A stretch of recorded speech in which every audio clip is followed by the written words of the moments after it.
Okay, now I should be live. And we're painting. What are we painting today?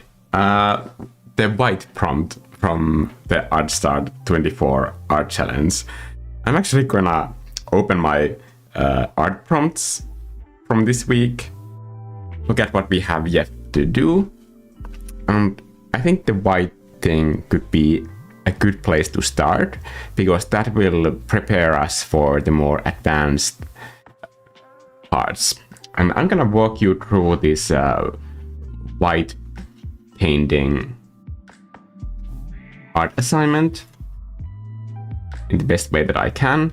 And what I have in front of me is a crumpled piece of paper.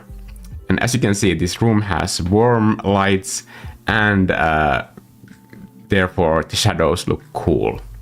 This is pretty much the entire point of this whole challenge or art prompt, is to pay attention to light and shadow and how they play off in your topic. And it's also a great starting point for creating compositions that are interesting. So, oh.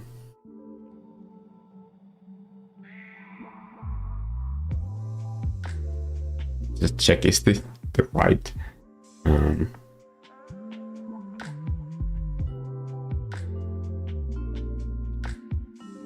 Okay. Let's have a base color of some kind. I'm placing this entire thing on a yellow book. So first, I'm just gonna get started with painting some random brush strokes to get some texture going. Wait a minute. I'm not sure if I'm using the right stylus for this. Yes. This is the one. Sorry.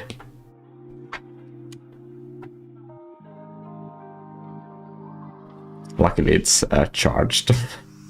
Okay, much better.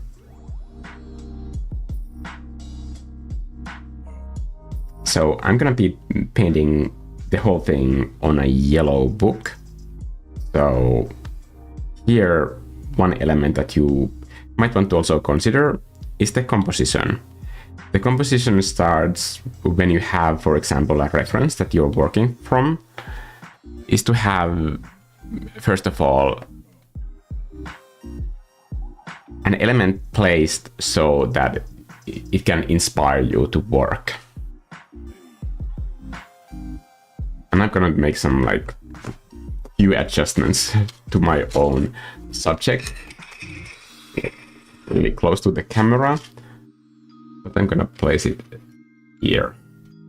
So I have an interesting light hitting just some parts of this white paper. I think that looks more interesting.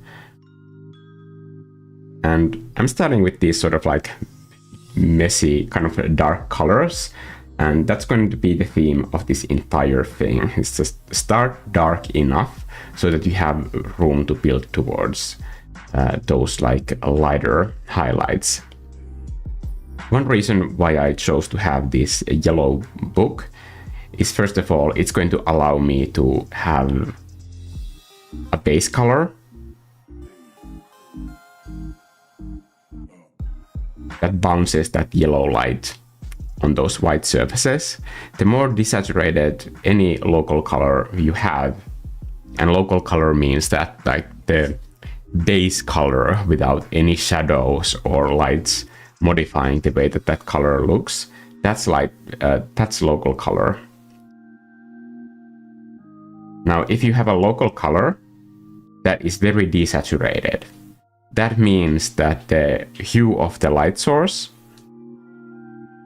and the shadows cast by that light source are going to have a lot of saturation based on the light source hue alone. If you have a very saturated surface, like for example this book this crumpled paper is on top of, it will also get modified by a saturated light source. It's just harder to see. But on desaturated surfaces, that difference is super easy to see. And that's pretty much the reason why this entire art exercise exists. By the way, I might use this like action brush for this thing, because I want to do this under a time limit. It's not important to do this perfectly, it's just important to get this done. So that's what we're gonna do.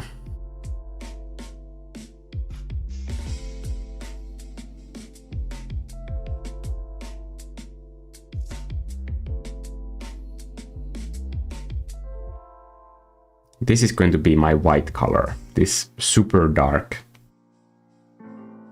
element here.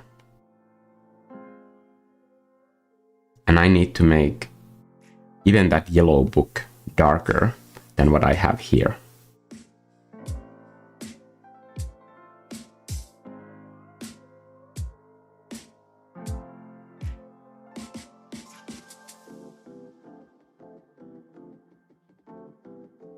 How is everybody doing? I see Otters and Knives made it to this stream. Henry the Opossum, Osim Gupta, and Alyssa. Have you guys done this white assignment yet?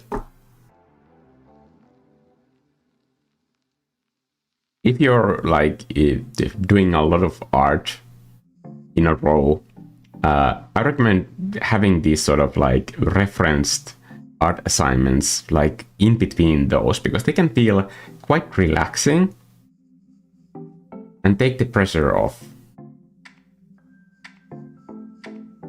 from having to constantly invent new things. And then when you get back to those assignments where you get to do all of the design on your own, it can feel super rewarding and exciting to get back to those assignments that are the polar opposite of this. And then when you use your observational skills in assignments like these, then you really get to benefit from putting in that time to improve your rendering skills. So you might have a completely fictional situation that you are depicting in your art, and still you can use all of these skills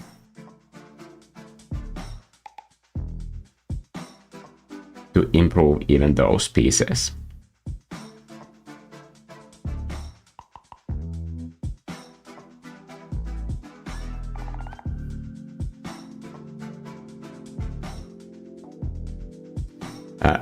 Kim Therian, if you can't pick a subject, just crumple up a piece of white paper.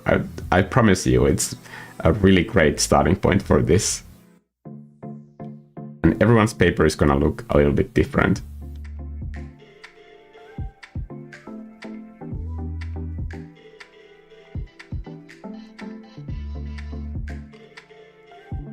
You might also want to color pick,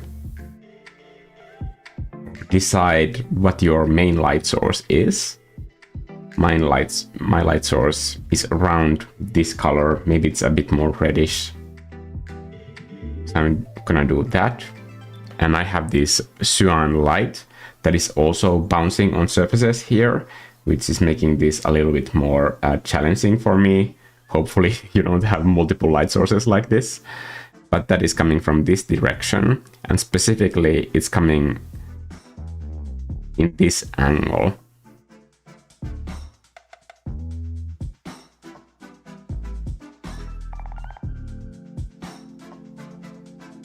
These sort of three-dimensional cone arrows are really handy when you're painting lots of details.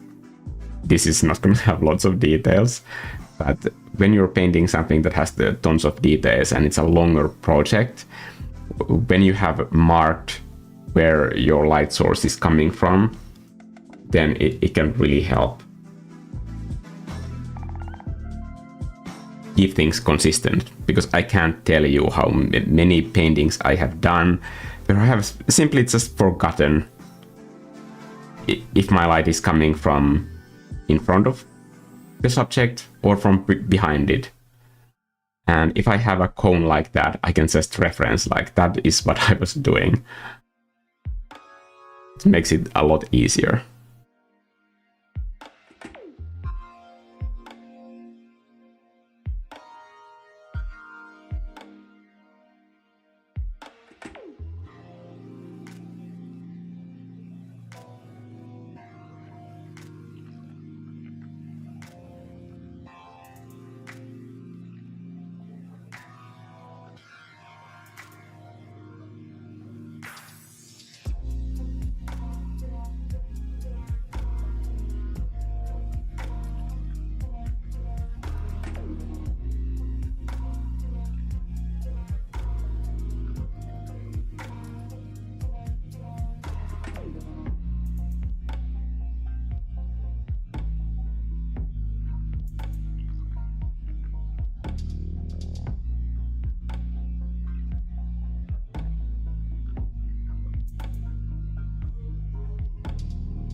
So having this yellow base color, it's also a way to make the composition more interesting for me, to keep my interest in this thing that I'm working on.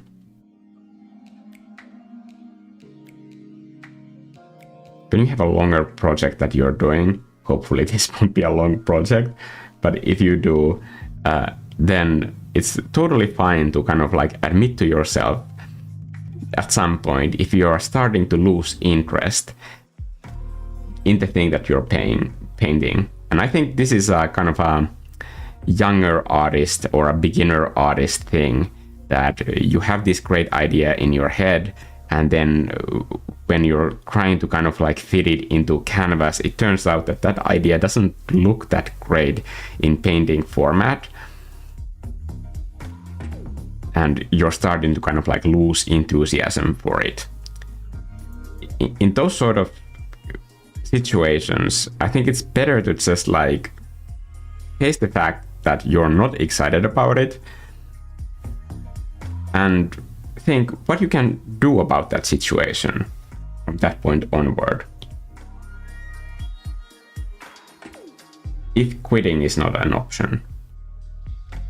I mean, it's easy to just like start a new painting and think that that will be more exciting and interesting instead, because the new idea might seem more interesting as well.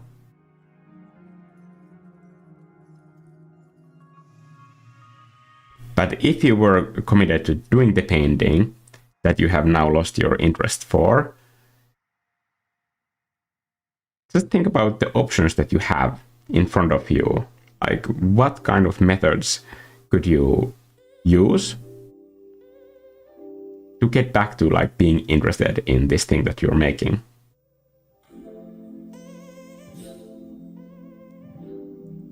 Because that list of tricks needs to be longer than just trying and it didn't work out. Like, that's not, in my opinion, enough trying.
this crumpled piece of paper is also an exercise that a lot of architects use to design kind of like new building shapes. Of course, that doesn't mean that like once you crumple a piece of paper that it's a perfectly usable building in itself, but like those shapes can inspire you to find new ideas with the sort of like organic chaos that it produces.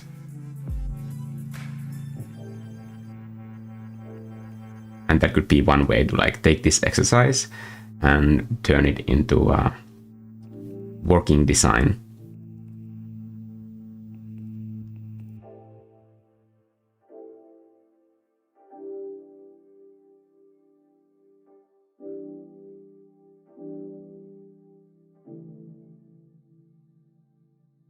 Okay, I kind of simplified all the planes into simple like polygonal shapes in as simple way as I can, and that should make blocking in color spaces a bit easier.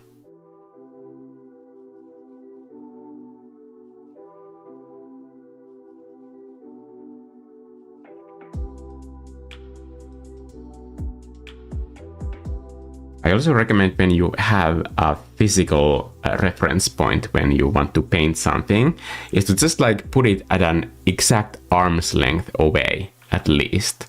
That way, when you move your head a little, then the entire composition won't completely change on you, and you can focus better on just aligning everything the way that you see it. And it doesn't matter if you move your head a little bit or you lean to one side or another, the image will still look the same.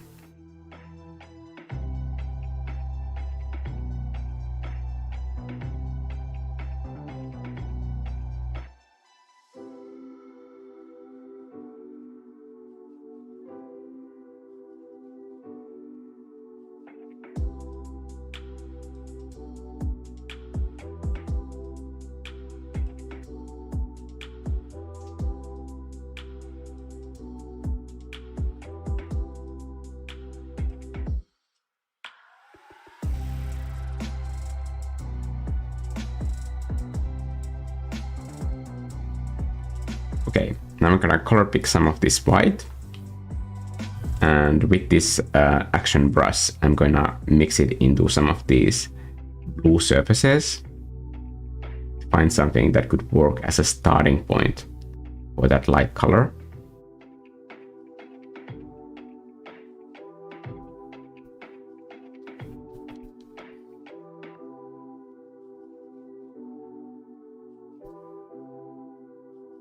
When mixing colors, you always want to think about it as a process, not something that is just suddenly ready.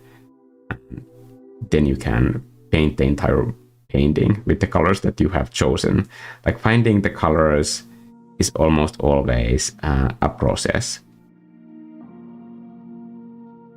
So you mix colors and then you might get a little bit closer to what you were going for, and then you just keep going.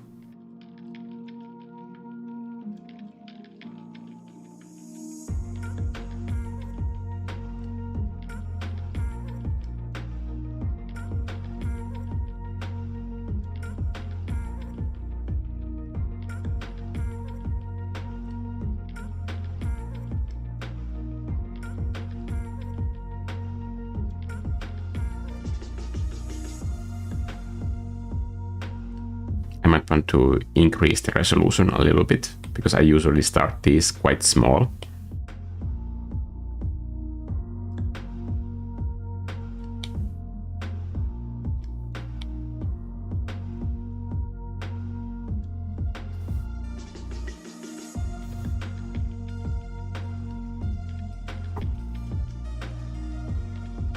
Back to what I was saying about quitting the artwork that you're making. Think about making art. It's really close to just writing stories. You wouldn't quit writing a story because you think that the characters are boring. It's your job to make them interesting. And the cool thing is that you have all of the control. to do exactly that. So if something is not feeling quite right, you can always change whatever you feel like is the most boring or non-inspiring aspect of your piece.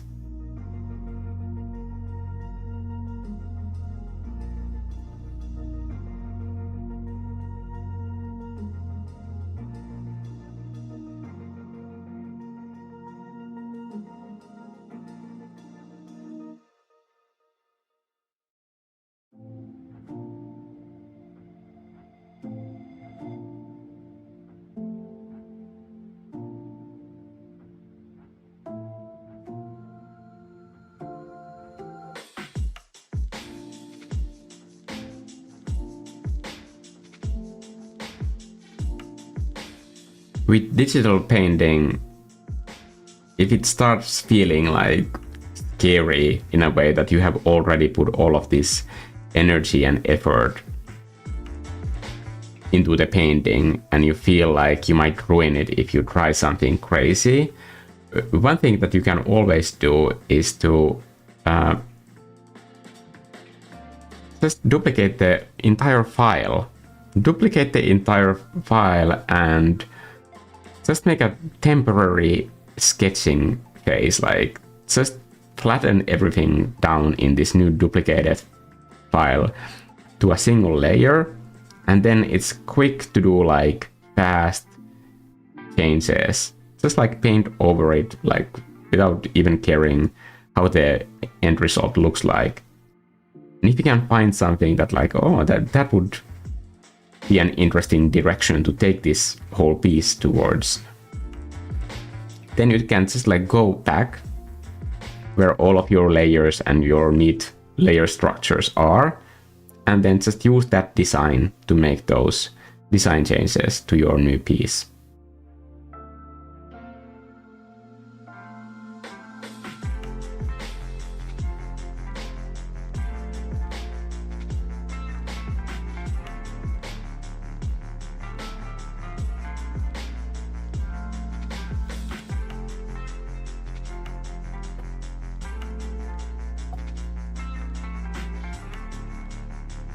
So Otters and Knives is doing yesterday's streaming prompt. So that was the big detailed subject and then simplify it. I'm curious, what's your subject that you have chosen for that?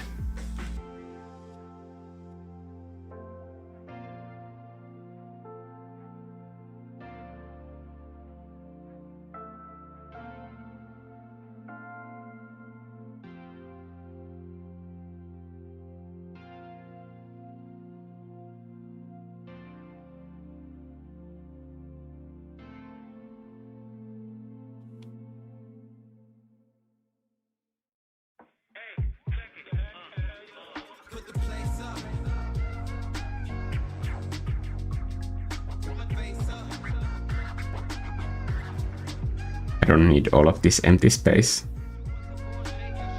It's not adding anything meaningful to the composition.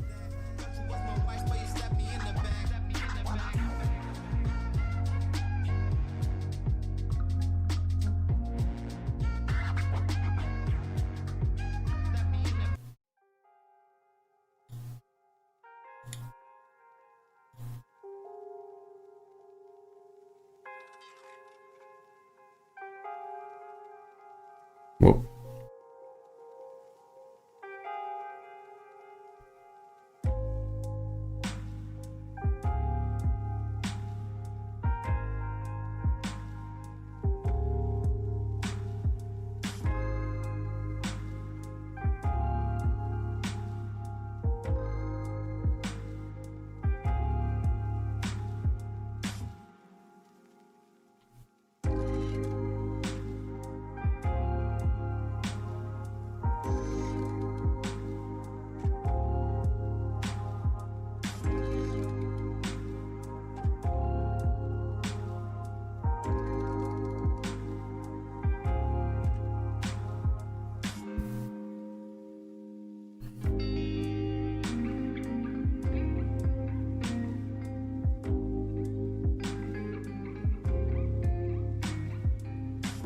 from yesterday's stream, here we can also try those color vibrancy tricks by finding a hue that has the same value as the surface that you're working on, and then just blending those together.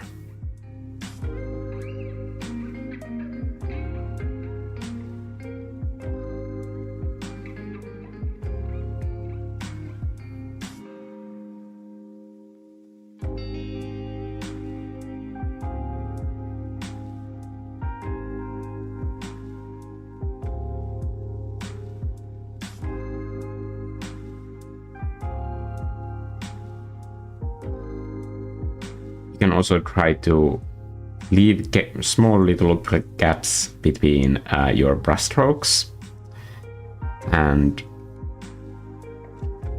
those gaps you can use to describe the direction of your brushstrokes, and that way you can describe the three-dimensional volume of your object.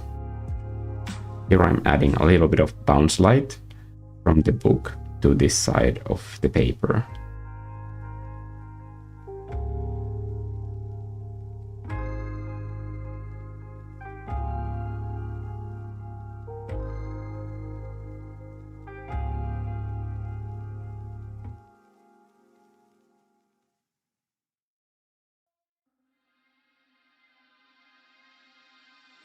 I still have a lot of room to go towards warmer and lighter colors,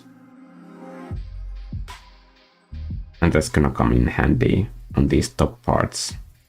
I didn't go too high with the light colors. Here I'm still working with color. Really important to underline that I'm not using white for this white paper. Just think about what your light source is, and that is most visible on those light parts. And when you have a very warm light source, then the shadows will be cool. It's currently winter here, so you see this light effect pretty much every day.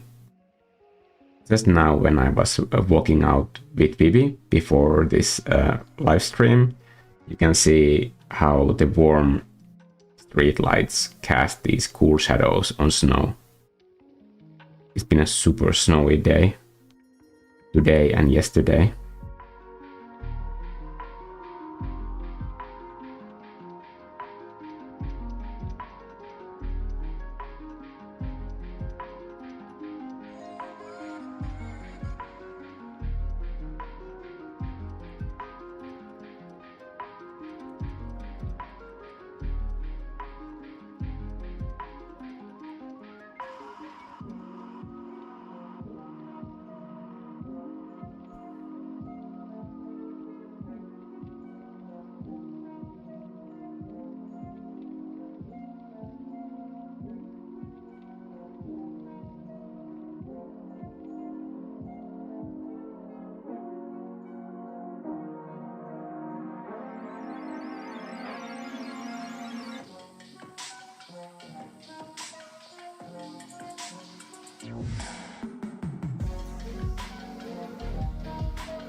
I think this can also be a way for you to enjoy the process of finding the right colors. And since a crumpled piece of paper it's a real thing, but it's kind of abstract. So this can be a way for you to kind of learn to enjoy like just abstraction of different shapes. And then it starts to kind of matter more how you paint things. how you describe those colors and shapes on your canvas, and just trying to make that the most interesting aspect about your whole piece.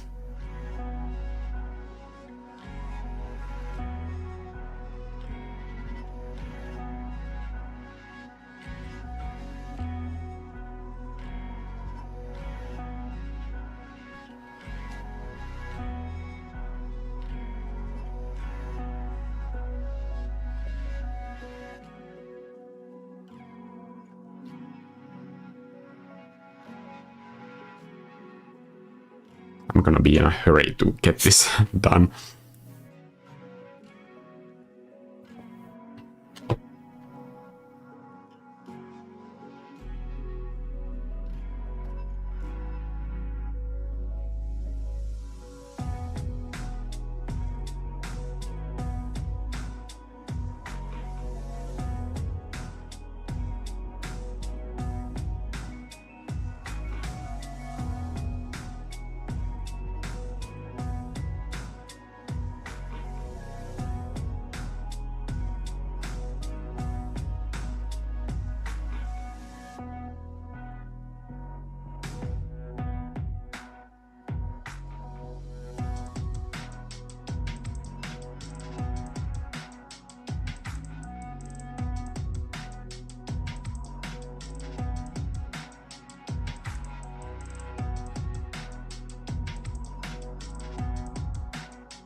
Trying to use as big brush strokes as I can so that I don't get lost in the details, because there are so many details here that it would be easy.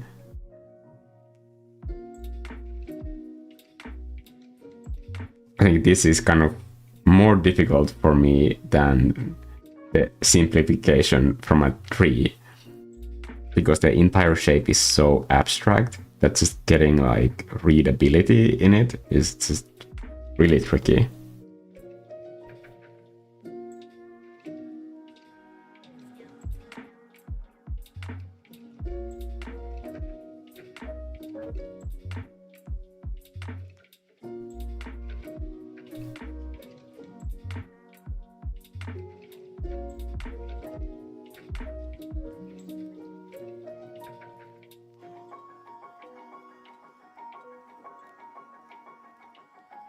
By the way, this is a book that I bought for my boyfriend as a Christmas gift.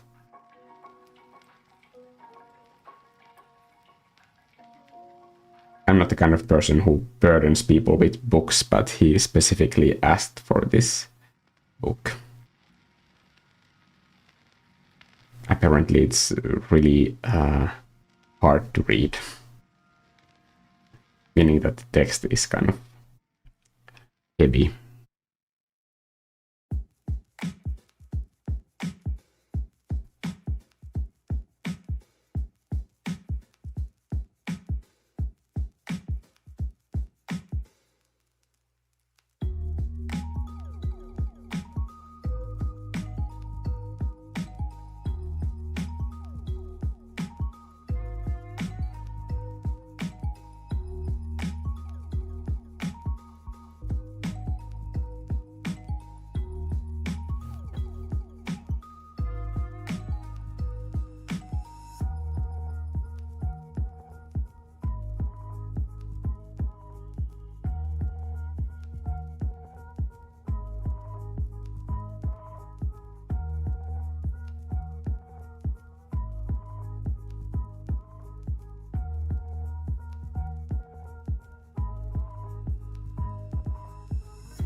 I think the next prompt is going to be a quick change of pace compared to this, because this is so ponderous. I mean, every brushstroke seems like it requires a lot of thinking. So when I get to the one color sector part, I think I'm just gonna be really excited to just think faster. My brain is just overworking this entire thing.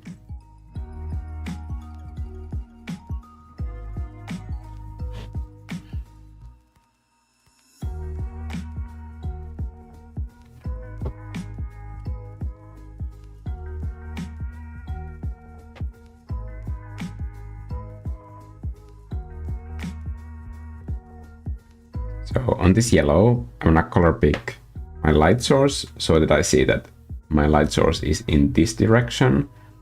I'm just gonna add yellow from there to highlight how the light is falling on this back half of this book. So there's something obstructing the light, so it's coming in these sort of streaks.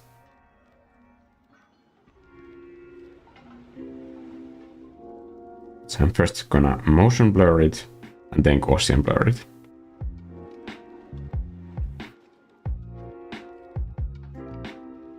I think that's close enough. And then the rest is just covered in shadow.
I really like the way that this is turning out.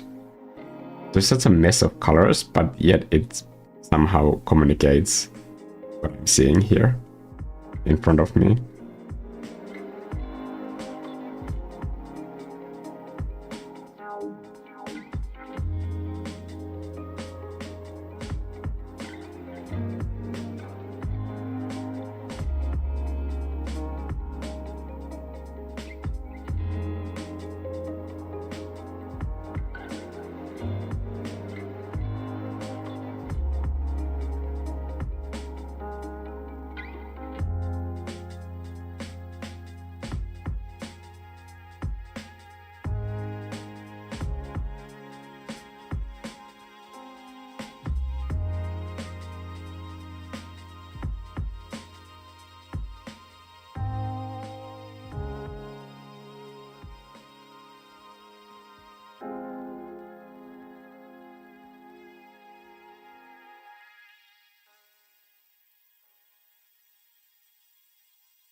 The next exercise is going to be the one color sector. And when you're thinking about the light color here, and when you're color picking, you're always going towards the light color, or on the other side of the color wheel, you have your shadow colors. But when you have a sector that you're working on, then it's actually going to be easier. I know it might not seem easier, but the logic of how to use colors there, it doesn't get more complicated just because you are restricted from the entire color wheel of different colors.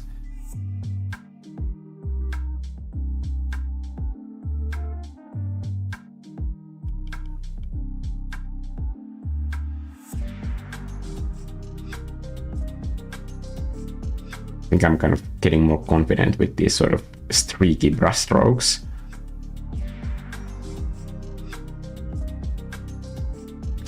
They describe the forms a lot better.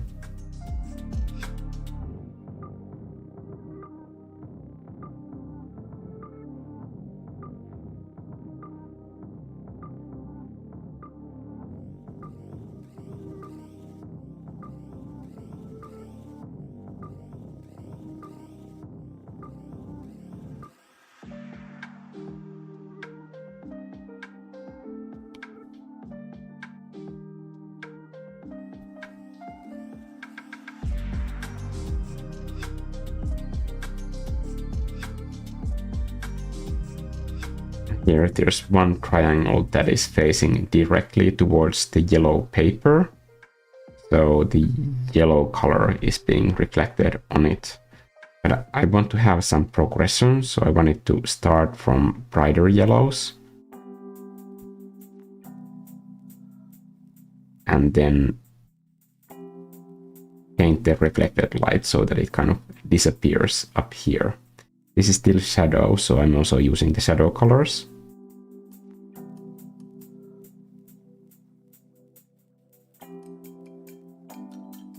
To carve out this fold. Okay. I think this entire V shape right over here, it's way too bright and it's competing with the contrast elsewhere. So I'm gonna try and work that color to make sense.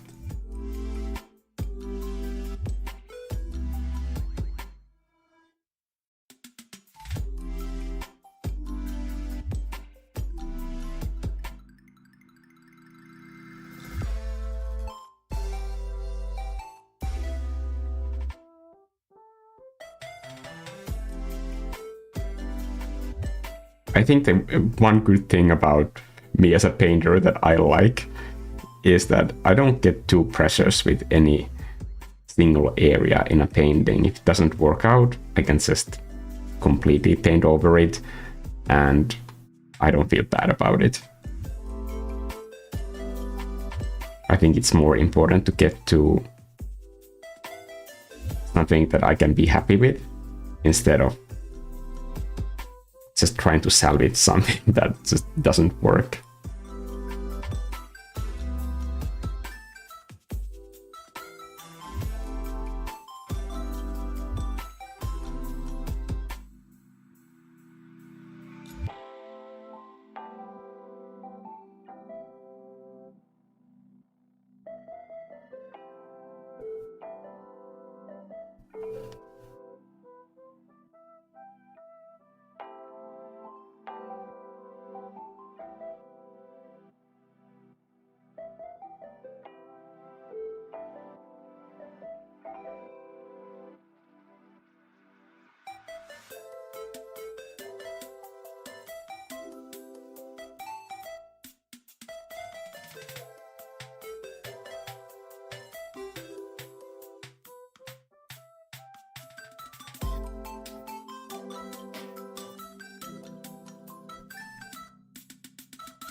Inside these papers, I can see the yellow being bounced from different surfaces. So I'm trying to get that in here.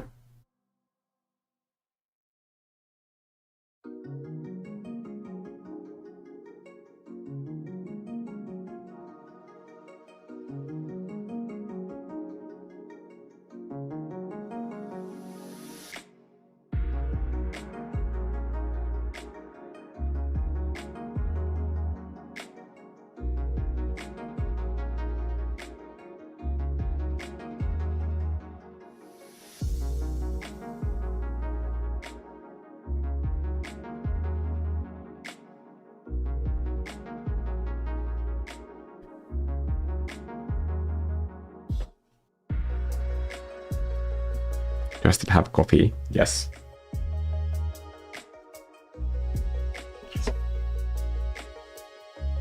Okay, 10 more minutes before the next assignment, so I'm gonna try and cross through as much of this as I can. I will leave the rest for the future Mikko to figure out, so that this entire stream won't go into painting one piece of paper.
have to say, I'm kind of surprised how difficult this is.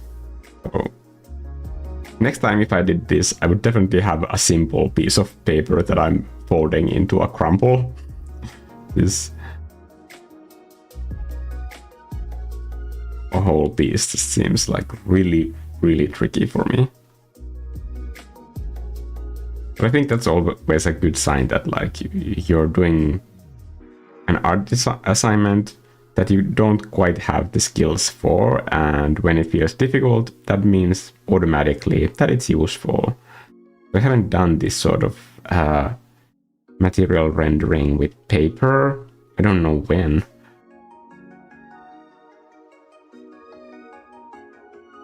I can't even remember, so probably a good time. Okay, 7 more minutes.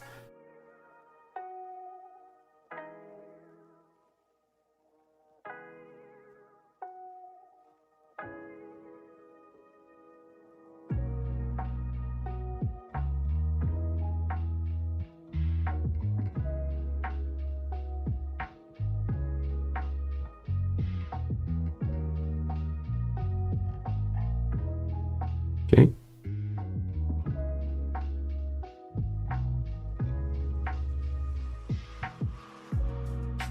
I feel like with every section, when I do it just with more confidence, then it gets easier.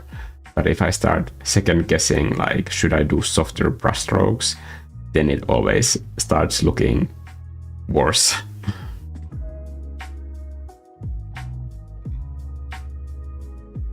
The thing with hard brushstrokes, especially when you're making studies like this, is that at least you know where the mistakes are.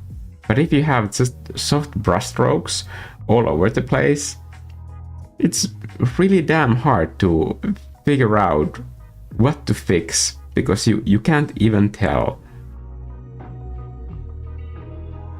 what elements need work.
I'm already thinking about the one sector color assignment and what I could do with that. Have competing ideas, but honestly, history has shown me that it's usually better for an artist like me to just start painting and then go with whatever idea comes that way.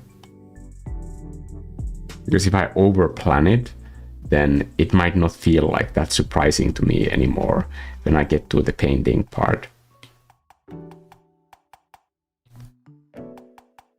And for some reason that seems to be important for the way that my creativity works. That I need to be surprised.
This is a way that you can use similar editing tricks as in Photoshop by just doing the curves on one flattened layer and masking out the parts that you want to see. Here I'm punching up all the contrast that I have built up to this point, but I noticed that the contrast is kind of lacking. So I'm using this, basically an adjustment layer. It's the same thing. This is a way to do the same editing trick in Procreate without going into Photoshop at all.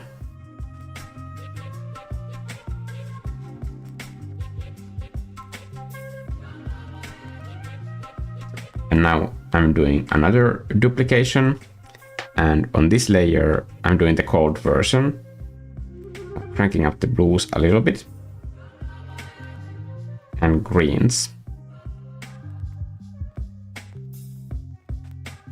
And this is what I'm going to use in the lights coming from the blue light direction. Masking it black and then painting on the mask with white.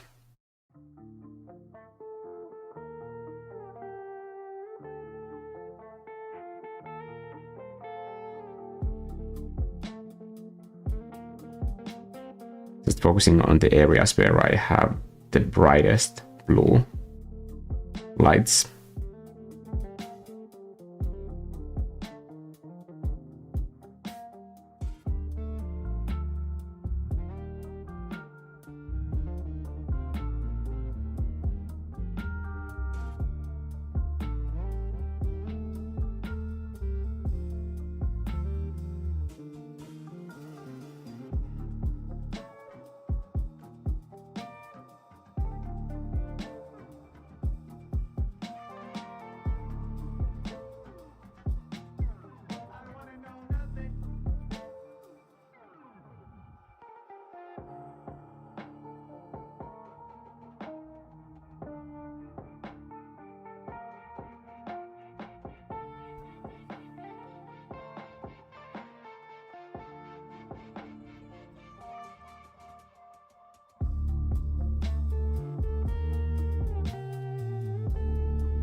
Then with light and color, I'm gonna try to see if I can punch in a few more reflected lights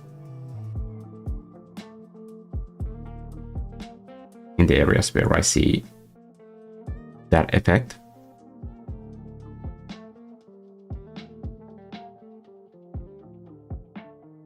Especially this area right here.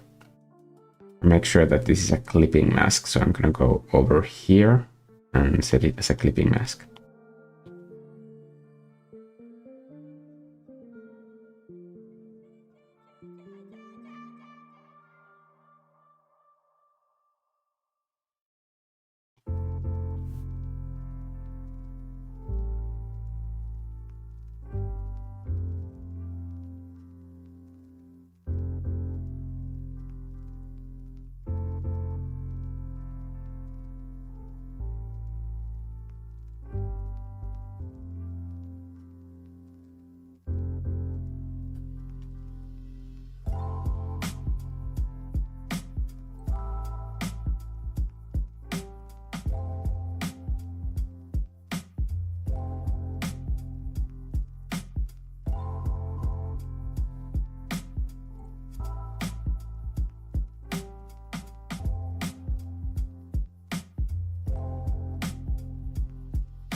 Okay, I'm pretty happy with that. I think for physicality, I could still use a little bit darker shadow. So I'm gonna make sure that the shadow is actually cooler and hitting the contact points here on the table.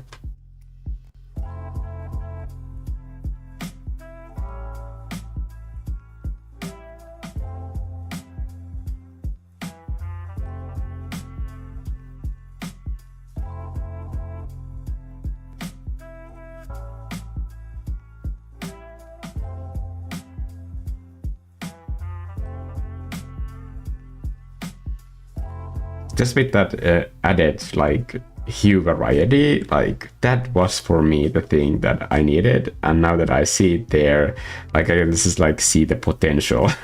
So it's a shame that I'm already 5 minutes over time. I'm really sorry, but like I am going to do this shadow. I think it's really important for this whole piece to read. I mean, like, can you see that? Like now you can see where the paper is connecting with the table. I mean, that is important. And this shadow, it's not the same shadow, but because this is an actual shadow, what I just painted was an ambient occlusion shadow. And this shadow is the one that is being cast from the main light source. And that has more value range because it gets lighter as it goes further away from the subject. So when the light stops bouncing between these two different areas, then you have the darkest shadows there.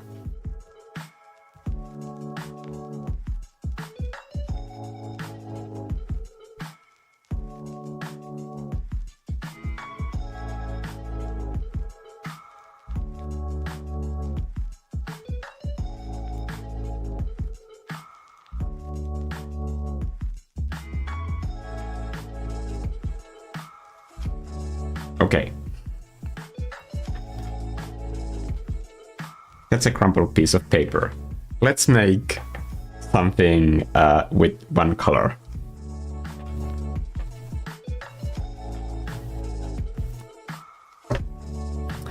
So just new canvas.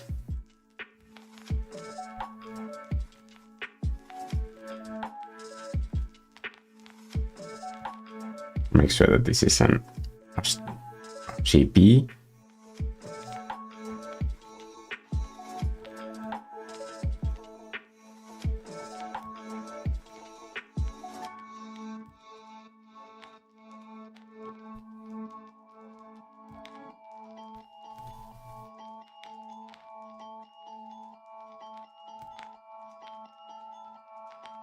Okay.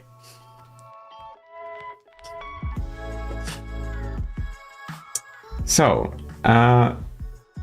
let's pick a hue range. For this piece, I think a hue range from here, like I could color pick a hue range that is like clearly clean, clearly green, or clearly blue, purple, or red, or orange. But there's also an in-between color between greens and blues. So I think like somewhere around here, this could be our hue range. Like turquoise colors going towards cold greens, but not into warm greens, and colder turquoise colors, but not into like blues. Okay, so here is where we start, and let's just slap in some color and see where this will take us. Whoa. You can see that the whole screenshot whole thing, it has gone haywire, so I'm gonna reconnect this really quickly. Just a second.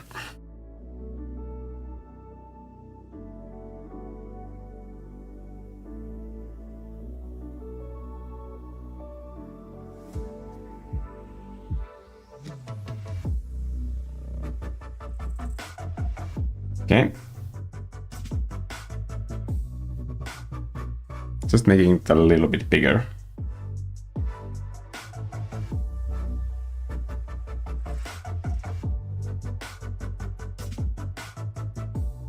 Okay.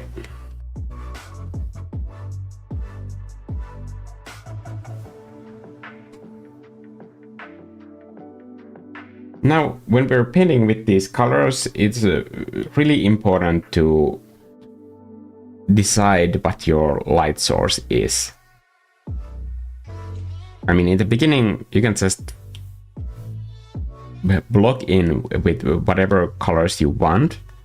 But when you're thinking about your light source, it should really be in one of two directions, and only one. Of course, you can do this exercise with multiple light sources, but I do not recommend it for learning purposes.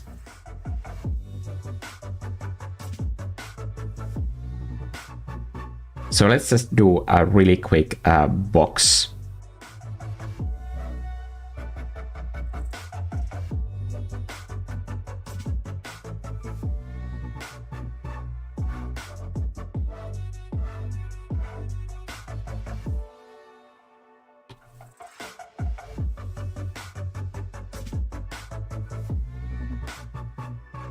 To show this in practice. So if this was my box that I'm doing here, and this is the shadow side,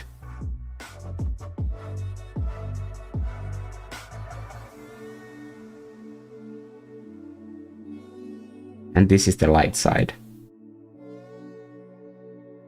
Even if it's the exact same color, I think it's the best way is to show it from this color wheel. Now, you don't have to make these drastic changes between hues for every surface. Just for demonstration purposes, I am showing it right here in this way. So here is a box of that same color, but when we color pick this end, the shadow side, you can see that those shadows are cool. Then we have the mid-level colors over here, and then we have the warm ones. Can you see how the hue on this hue ring is moving constantly to the same direction? So this is warm, and the local color here is in the middle, and the shadows are on the cool side.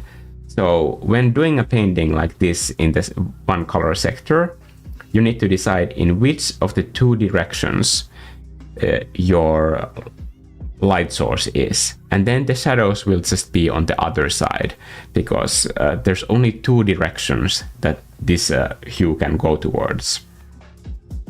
Okay, now when we have this one thing decided, we can already start blocking in lights into our scene. So we know that the lights are here and the cool shadows are here.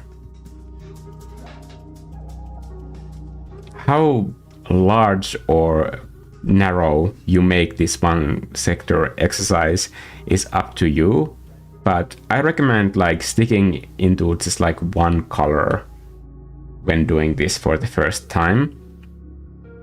And if this is your first time doing an exercise like this, I recommend picking a color that you like or one that you think that you might already be good at doing, because that's going to be more encouraging and you will learn more about that one color in this assignment. But if you're a more experienced artist, this is also a way for you to learn colors that are difficult for you. So this could probably be a tricky color for me because I don't remember using this color in recent days for a whole illustration. So this could be a good choice for me.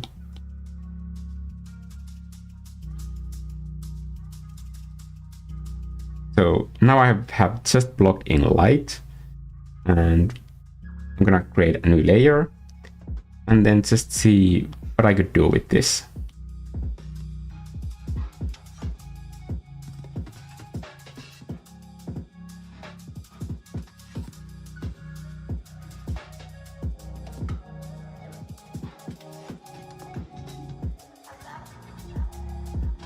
I'm gonna use the fast roller brush for this, just because I like it.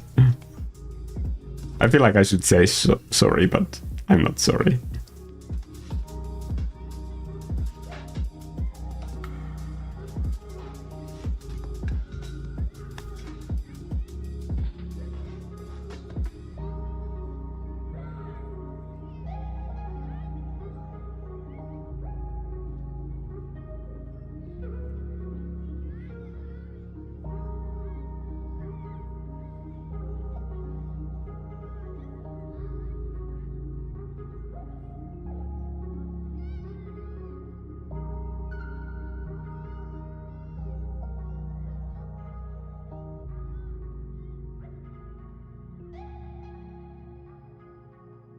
There's just something about the texture that I really love with this thing.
I think the cool thing with this exercise is that you might at some point feel like I absolutely need to have more colors to make this idea work.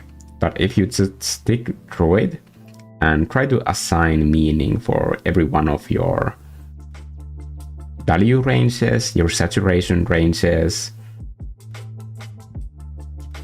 then it's surprising just like how much better most painting ideas can turn into if you limit the color palette. And that doesn't mean that like you shouldn't ever use more colors. It's just that if you stick through the phase where you want to add more colors, then getting the mood and the tone of your painting right usually requires just one color, and the additional colors, they can add more visual interest and just introduce the rest of the painting to your viewers in interesting ways. But to get started,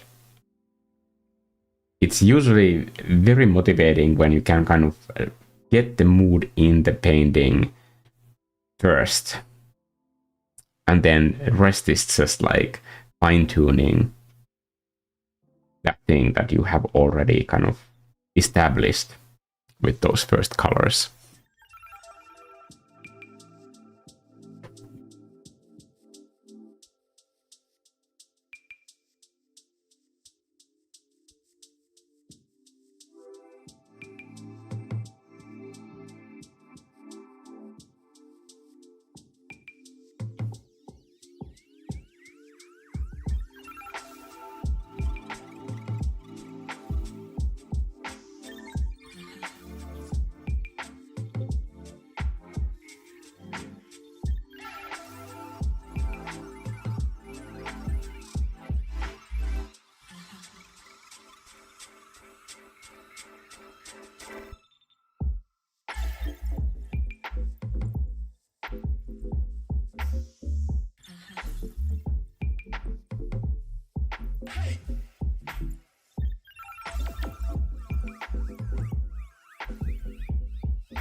Okay.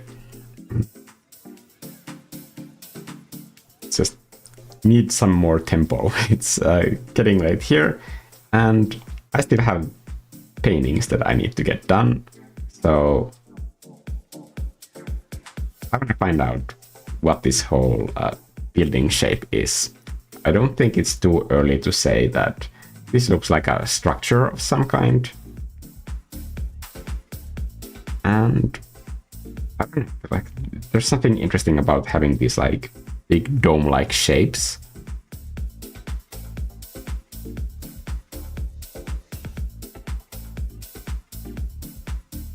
I think that could be an interesting design starting point.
Just got a weird idea that might not work, but it might work and be awesome. So I'm just gonna maybe try that.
It is kind of a crazy idea, but we'll see.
think it's turning into some sort of like a castle boat ship type of a situation.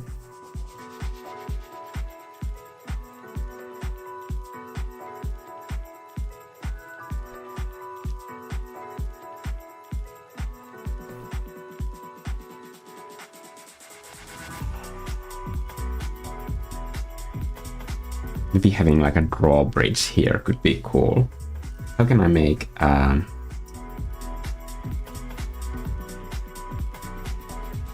red drawbridge with these colors? Oh, surprisingly easy. Just the green makes it look reddish.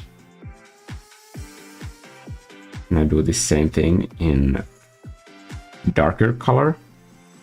Currently I can. So this is green. Maybe the drawbridge should be here before the curve starts.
Kind of looks like a face.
I think some ideas are just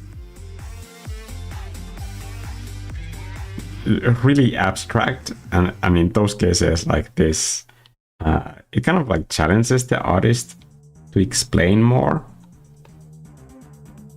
I'm not gonna say that like all ideas are like salvageable, because some ideas are just too abstract that the audience just cannot get on board, no matter how you explain it. And usually that's a result of trying to combine too many things.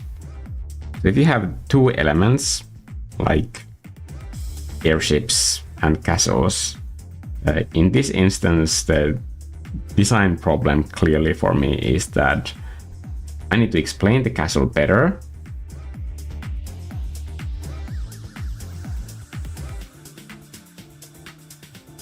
so that the original elements kind of added on top of that kind of base design element can be read in an easier way.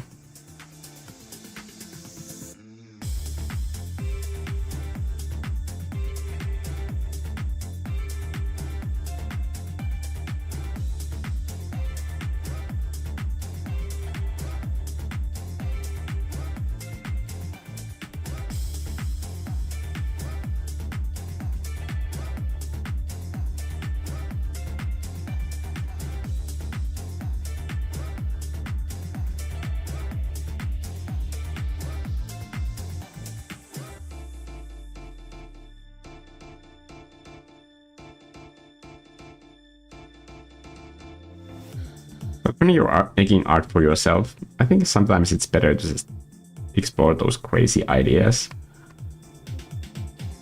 When you're working with different types of production companies,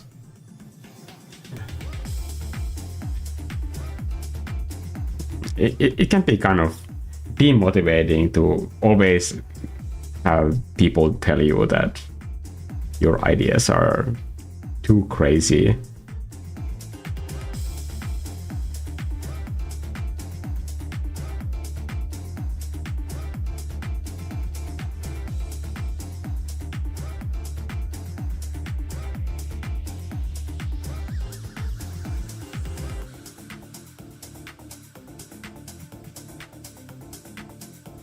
And instead of like starting fights with clients about that, it's better to just know that you can always make your own art and just have it be whatever you want it to be.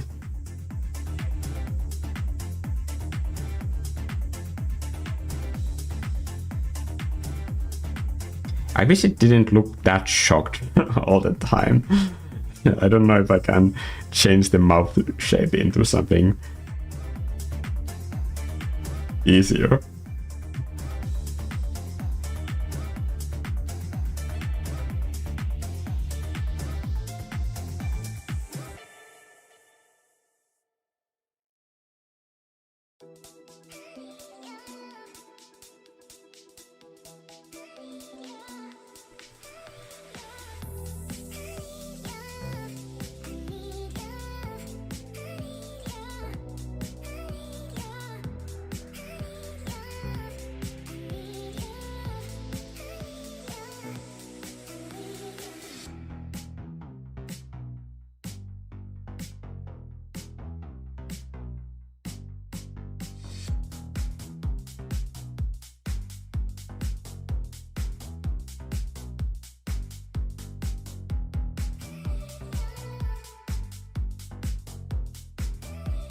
I think the reward for going with your crazy ideas and having them in your portfolio is that sometimes I have clients who approach me and like they have found like one of these crazy ideas and they think that like I would be the perfect choice to design whatever they want to do that has sort of like a similar vibe. So even if some of your ideas are like too out there, you never know. You could find your people just by showing those pieces in public.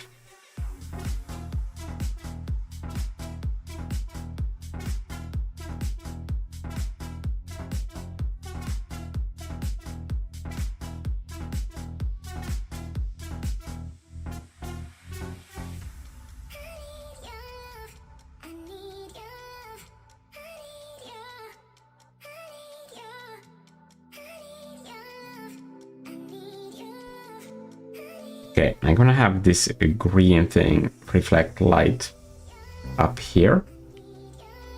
Just gonna try to find a bounce light color that could work.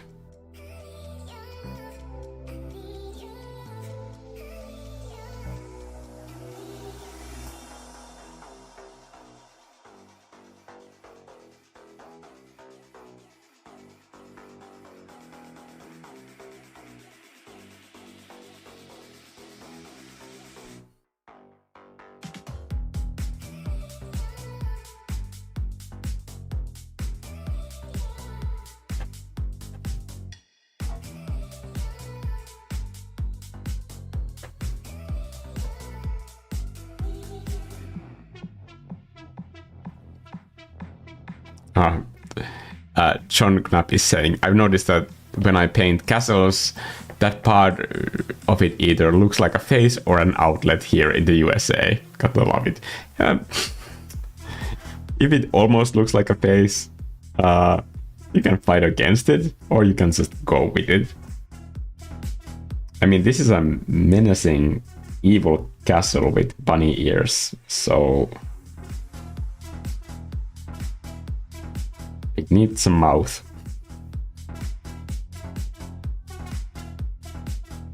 Like any proper castle But maybe I could just like try to see if there's a way to change the shape into something else. Like it can still be a mouth. Could it be a different type of a mouth? I think it's too low there.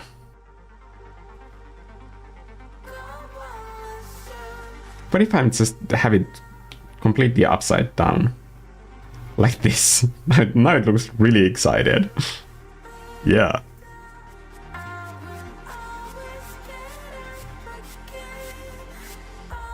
But because it's a draw bridge, maybe it needs a flat base. Just slightly rounded edges. Okay.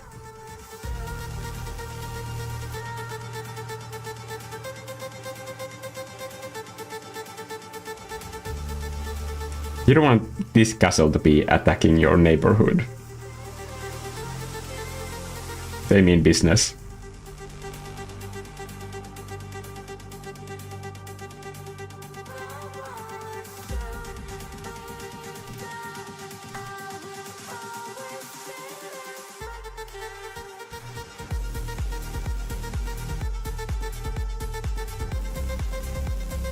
Maybe having some sort of like a swampland could bring a little bit of like context to this entire thing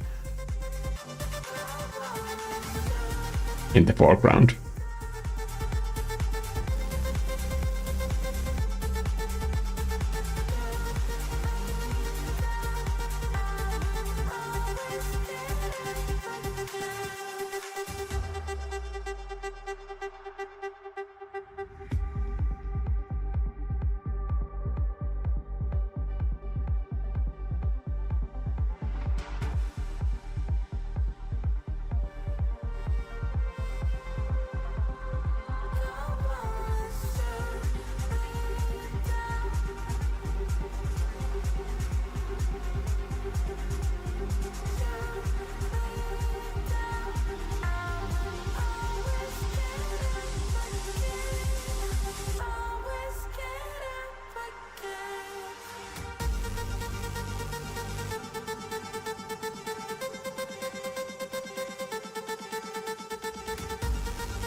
John Knapp is saying, I personally love the idea of airships from playing Final Fantasy IX way back. Best Final Fantasy. You can fight me on this. 9 is the best. Best music too. I get what you're saying about mashing many things together, even being more abstract, can be challenging. Yeah.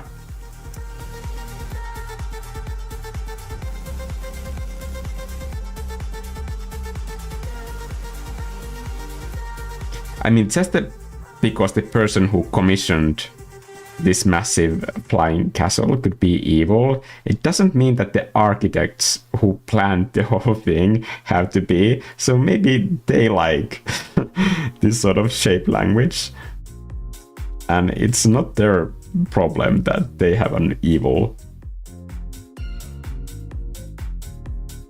boss ruling the kingdom. They were just trying to make a cute castle. Give them a break.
I bought the soundtracks as well.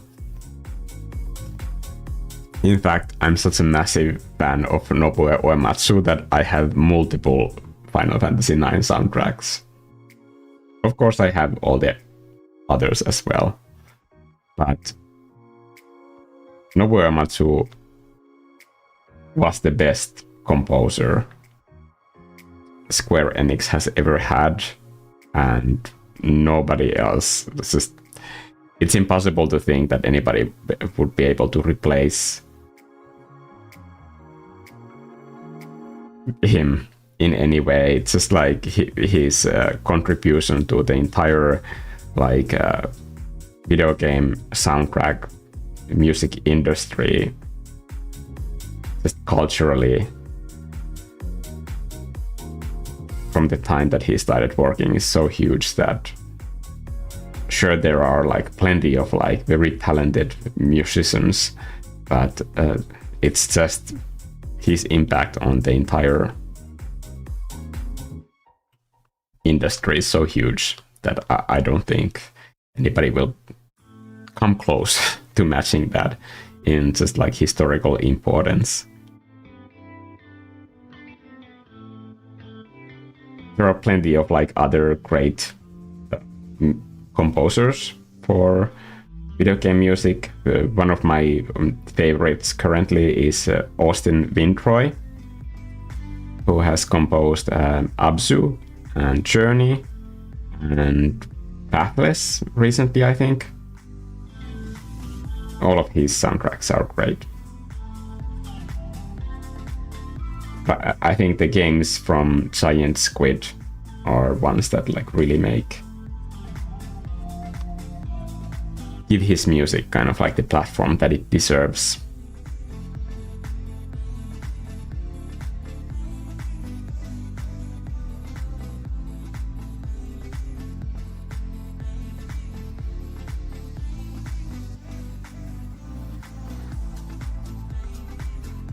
So now that I have already established where I can get my light colors, this is not red, by the way, this is still blue. Just pay attention to how the context makes the color. So I'm just moving between these regions in the hues. That's where I will find all of my colors. I don't need to go anywhere else for those.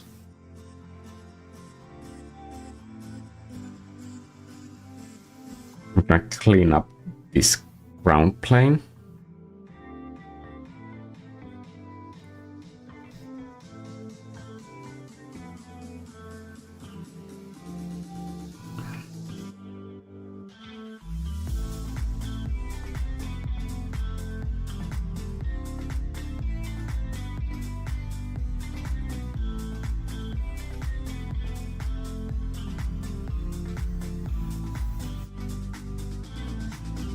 Oh, you have soundtracks for 11 as well. On 11's soundtrack, I really love everything by Naoshi Mizuta. I think he's just not a great composer, but he's so versatile as well. He did a bunch of tracks for Brave Exvius mobile game, and he also did that Final Fantasy. Was it Final Fantasy Legend? It was the first mobile Final Fantasy that they made that had still this sort of like pixel graphic aesthetic. Final Fantasy Dimensions. Yeah, that's it. And the soundtrack was just like super great. And it was great because it had that sort of like chiptune lo-fi thing that he's surprisingly great at. And he's also super awesome at like these sort of more EDM tracks, which is just crazy how somebody can have just so many sides to his creativity. And the entire 11 soundtrack, I think, is awesome because there are all these legendary Final Fantasy composers, like for example Kumi Tanioka, Nobuo Uematsu, and Naoshi Mizuta. And the way that the tracks are arranged is such a testament to the melodies that that entire group can come up with. it's amazing because it all sounds like the production value is just could not be any cheaper, and I really mean this as a compliment. It sounds like Square Enix producer said that, like, here, you legends of music, here's, I don't know, 3,000 yen, go buy whatever cheap equipment you can find in the music store and make a soundtrack for this like massive MMO game for all zones. And it sounds amazing. I love that 11 soundtrack. It has so much like this sort of melancholic mood to it.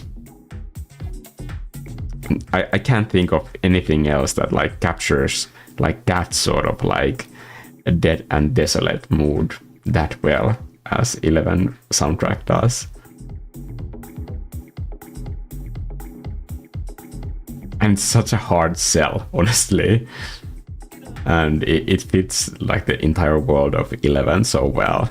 It's hard and unforgiving world. But the music has this sort of like melancholic hope to it. Cannot say enough good things about it. Like, and all three composers are like at their A game.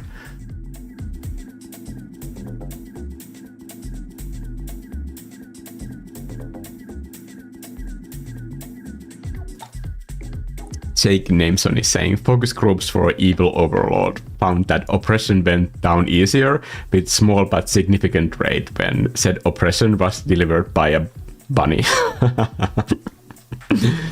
Yeah, that could be the reason for this design.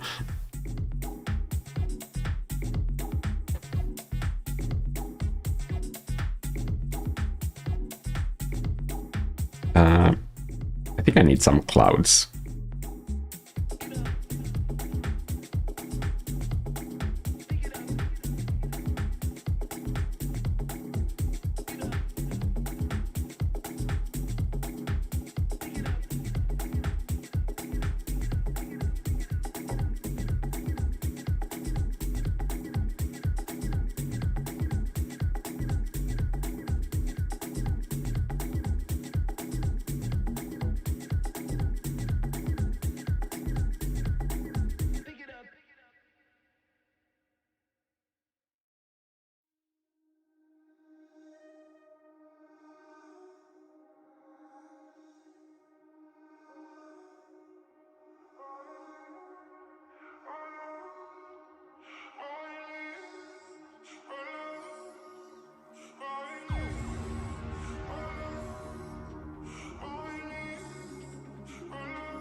Am I still in this cyan range? Yeah, I'm right in the middle of it. Wow, it looks so blue.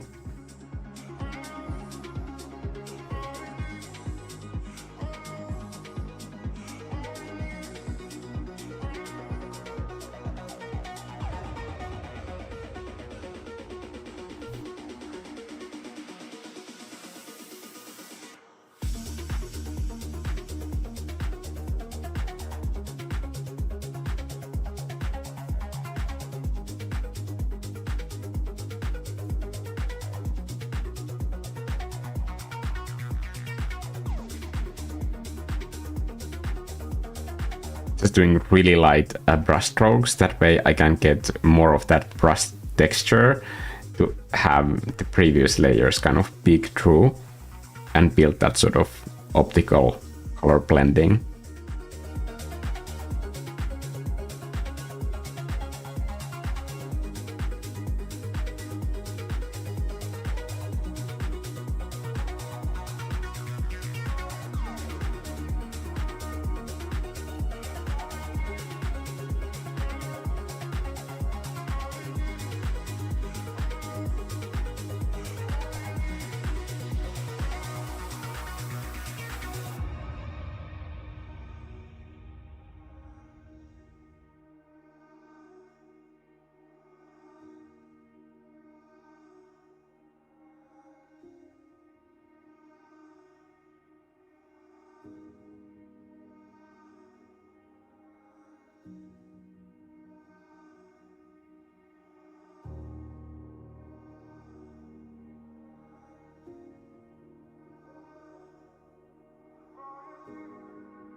I think the scary part with every live stream is that like you just don't get any ideas and everybody will hate your art.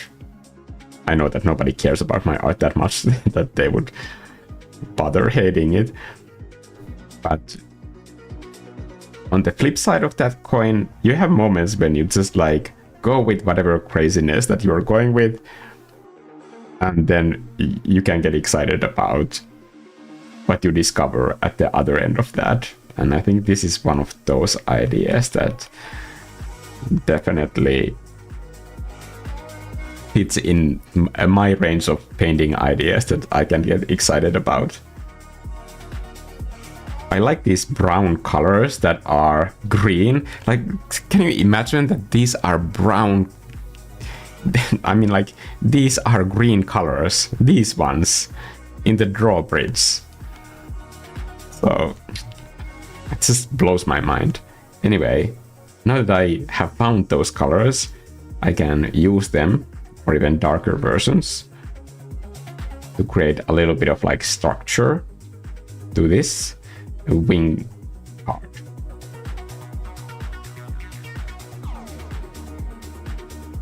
Turn it into this sort of German looking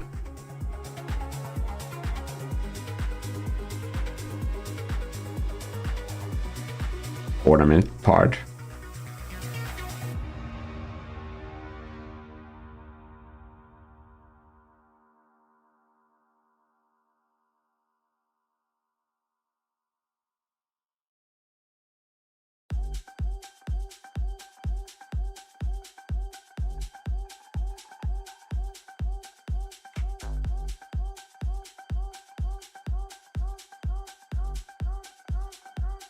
Later I can just lock this entire layer.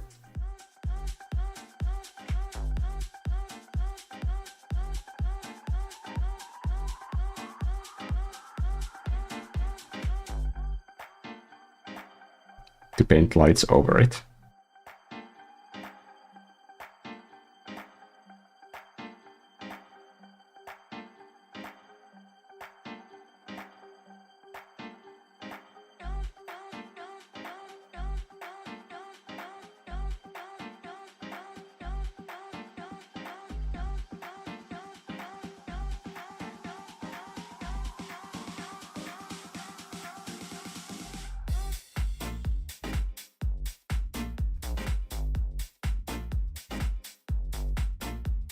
And then I'm just gonna find a colder version of this and use that for this part.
OQTTAH is saying, do you use or have you tried any external devices with Procreate, like Bluetooth keyboard for shortcuts?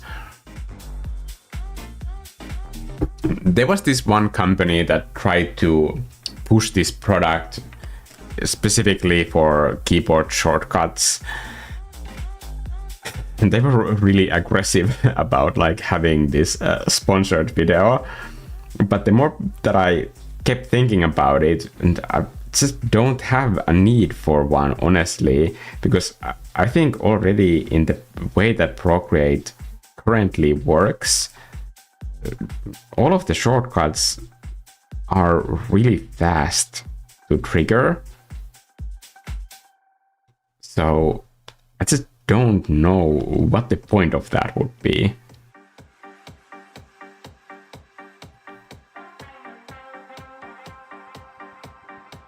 Because you also have to remember that in most cases, you use one hand for painting all the time. So then this hand would be on a keyboard.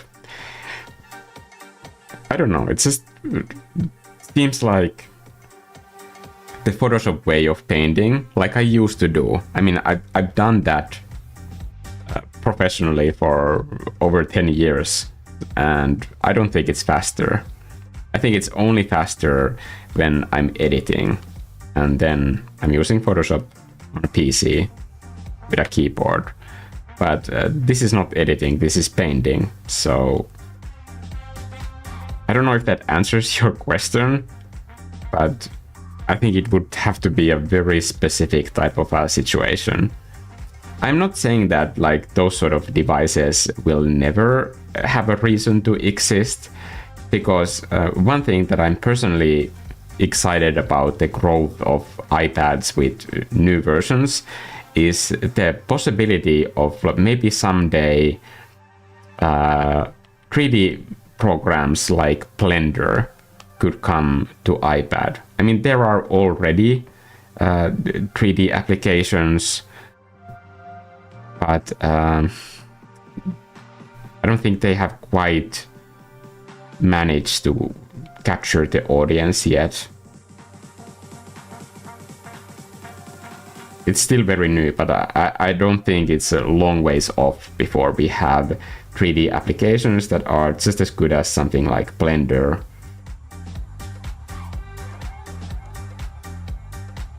And when you're working with an UI like that, then of course keyboard would be preferable. Like for example, currently there is already an iPad version of SketchUp, and it's not bad, but it's made for the touchscreen, which is probably the smart way to do it. But I hate learning a third user interface for the same application. I mean, SketchUp already has a great user interface on PC, and then they have this web application that is free called SketchUp Make, I think. And they have, for whatever reason, designed the user interface for the web application from scratch, which I think is a horrible idea. Not that the user interface is terrible, it just didn't need a redesign, in my opinion.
John Knapp is saying, I think that was one of the cooler aspects of this challenge was finding colors you wouldn't expect, like brown that's actually green. Yeah, I think that can be super fun. It can be challenging, but I think it's worth the challenge.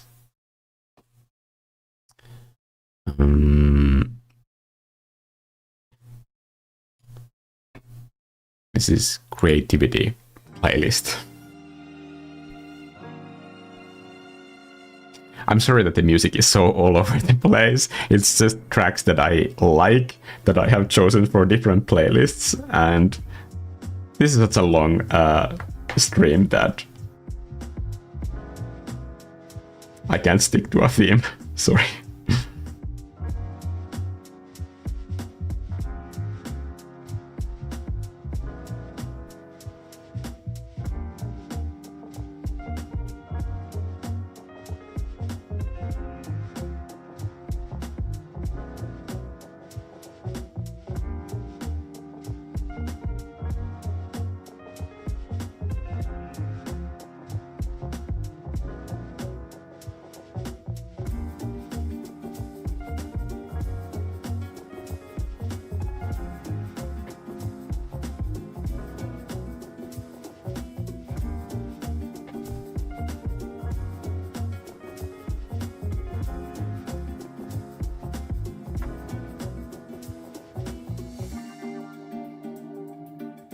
I need to reconsider the windows a little bit.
think that looks a little bit better.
The only thing I like about using a keyboard is color picking in Photoshop.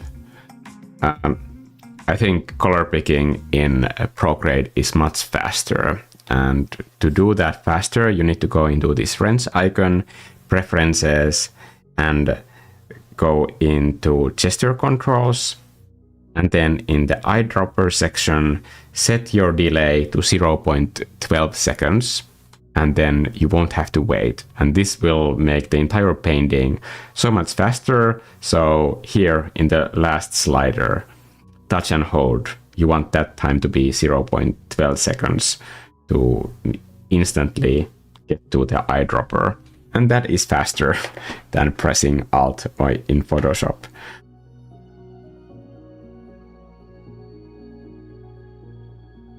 Or at least as fast.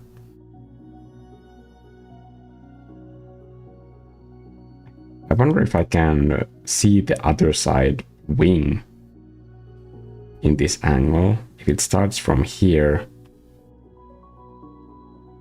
and it goes here.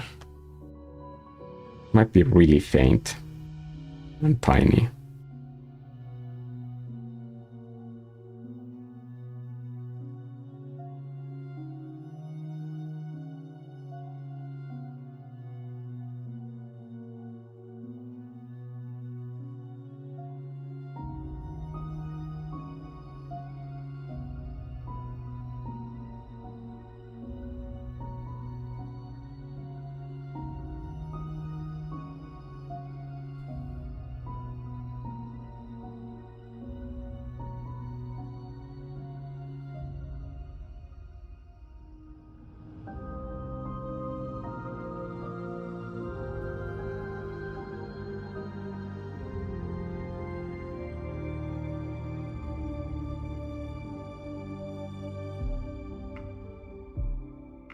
one thing that we definitely need here is a massive anchor. That could be hanging from here on this platform. Maybe it needs the entire platform to work properly, because it needs to hold down this entire castle.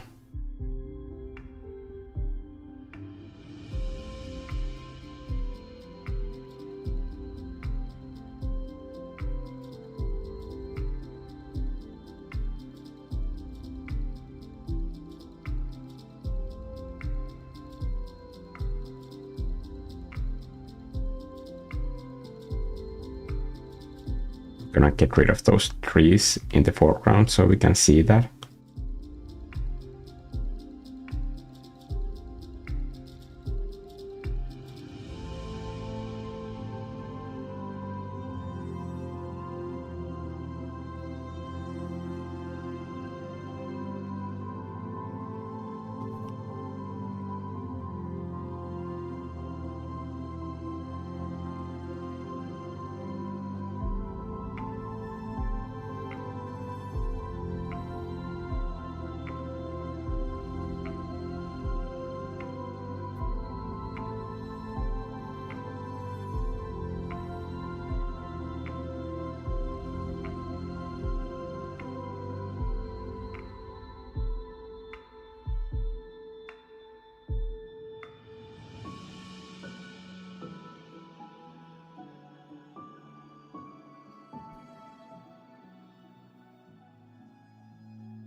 These colors are tricky.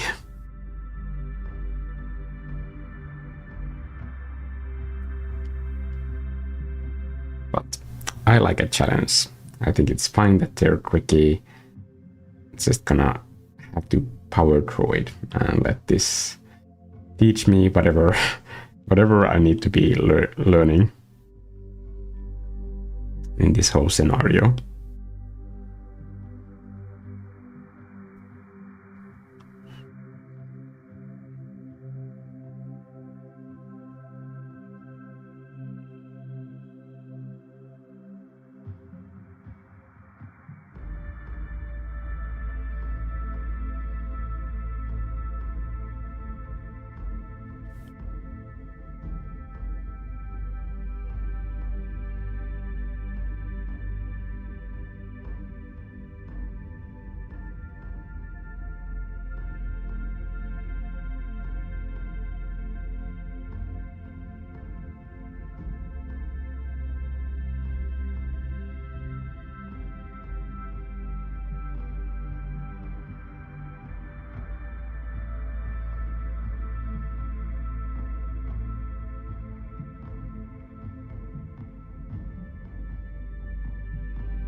Eric D is asking, hi Mikko, I'm having some trouble printing my procreate art while retaining the same colors and brightness. Do you edit your art in Photoshop before printing physical art? You can edit your artwork in Procreate as well, but most printers and most printer papers, they have already instructions that, like, when you are using that printer or that paper, what kind of recommendations they have for you to adjust for the darkness that comes with that printer. Most printers darken artwork a little bit, especially inkjet printers. That's completely normal. So you can see, for example, in the package of paper, in the printing paper, they might have a recommendation that, like, we recommend that you lighten up your colors 10% or 15%, something like that. Go with whatever those recommendations are. And if you're using a printer vendor, they might have already these sort of guidelines for their customers. So just ask, what do you recommend that I do for the artwork so that it doesn't look too dark?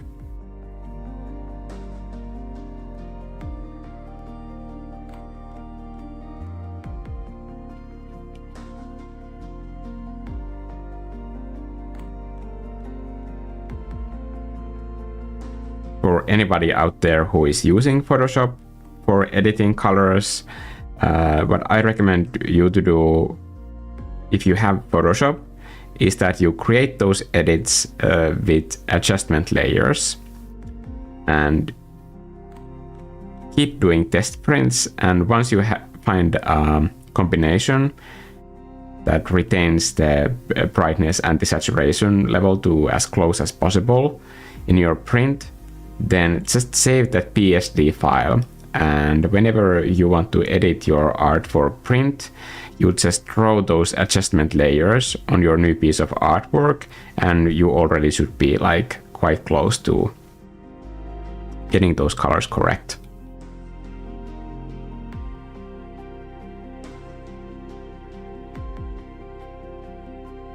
And that way you don't have to spend your entire life doing those sort of color edits.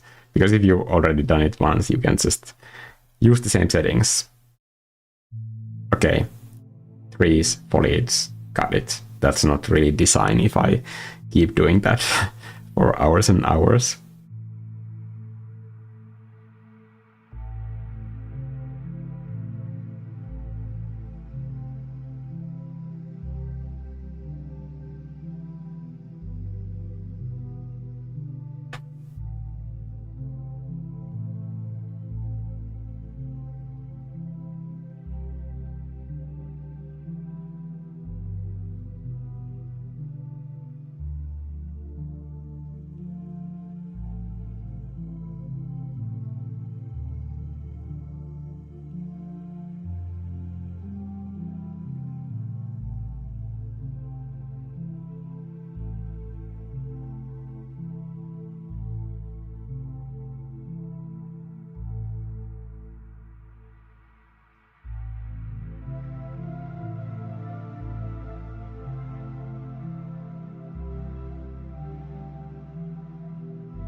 I'm trying to take off the drawing assist whenever I can, whenever I can trust myself to get the lines right, because that will add a lot of this sort of like hand-drawn, jittery look to it. Just adds a little bit of warmth. So even if you're working in like difficult perspective like this, there's a benefit to not having the perspective be perfect all the time, because the way that your painting is done, the style itself can be part of the storytelling. And this can come from so many factors, like the way that it's drawn, what kind of brushes you choose to use, what kind of elements you decide to highlight. All of those can factor in to the way that your audience sees this. So for example, there's a completely different approach to doing this exact same design idea. If I had, for example, done a really precise SketchUp 3D model for this entire airship castle, and then use that in a very accurate way to depict the shadows and the three-dimensionality of this piece, then part of like this like charm would be lost in there. But that could be a very valid approach when you are, for example, designing for some bigger project where you need to communicate all of those sharp details to, for example, a 3D modeler who will use that information later to turn your design into a working 3D object.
John Knapp is saying, oh wow, so I just changed the eyedropper delay and that is 100% needed change. Thank you. Yeah. I've seen a few students in this concept art course that I'm doing at school patiently waiting for seconds for their eyedropper to kick in, and it just like kills my soul. So that's a change that I kind of force them to make. There are very few elements that I interfere with their technique, because I think it's also part of like their whole art learning process to find their own ways to paint, because that can be such a big part of like the end result and what that ends up looking like. So when there are parts in the workflow that just like take unnecessary time like that, then I interfere by just saying like, don't do that. Or another aspect that I constantly bring up is the light source. So for example, this color assignment to use just one sector of the hue ring, this specifically is targeted into figuring out how your light source affects the color that you are using. So this is a very, very important art exercise to anybody who hasn't kind of like incorporated the light hue yet into their own paintings. And it's the most important aspect of like learning color, to start getting like a strong mood in your pieces and getting more control over the entire vibe that comes through your art.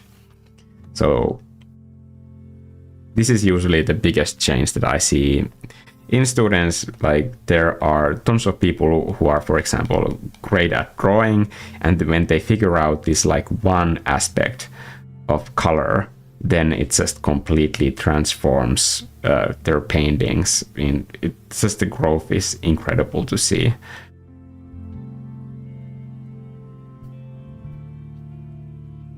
But I think this year I've seen like some people be like extremely resistant to it.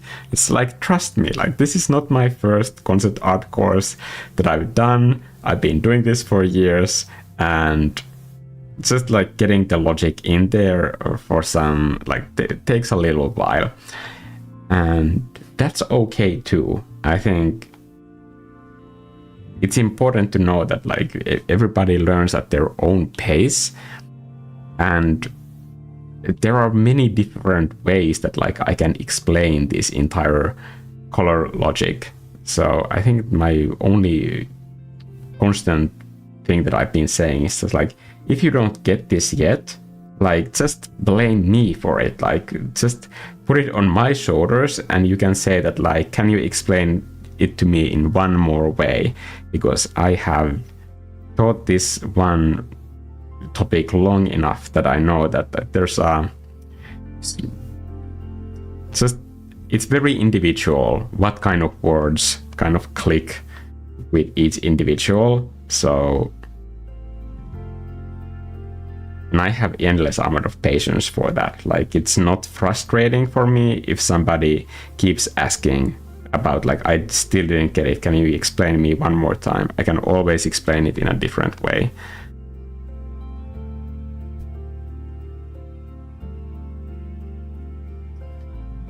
That curve really didn't end up working over there, so I'm gonna fix it.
Still in green. Yes, I'm still in green. Just trying to get the red hues out of this green.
Okay. The evil empire invading. Should there be flags on top of this castle? Wouldn't that make it a little bit more festive? Does a castle need to be festive when it's invading? I say yes.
I think that looks more cheerful already.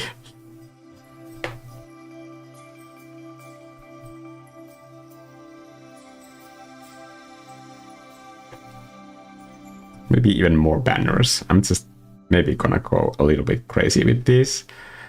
And I might reel it back later, but who knows? Maybe I won't.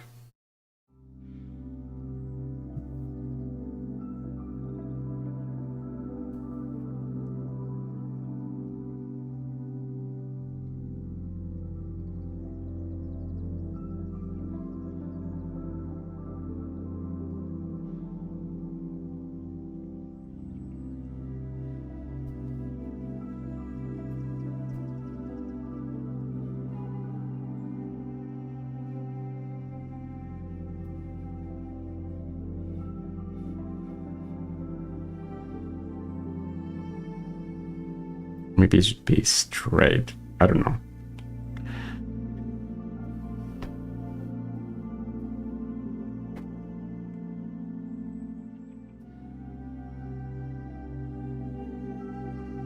It will also work as an accent color. What if there are curtains?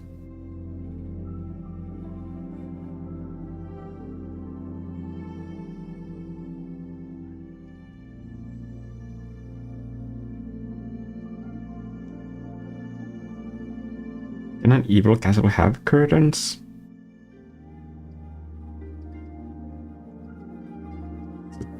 Don't have the answers to all of these questions.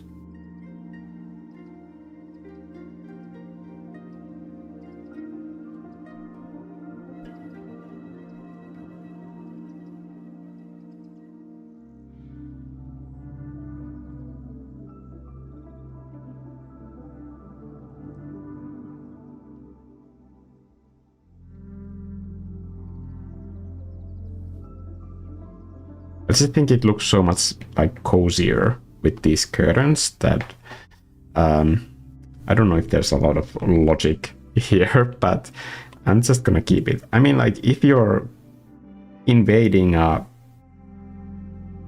kingdom that's far away, like, obviously the travel is going to take some time and you want to conserve your energy. So there needs to be a way to kind of prevent sunlight from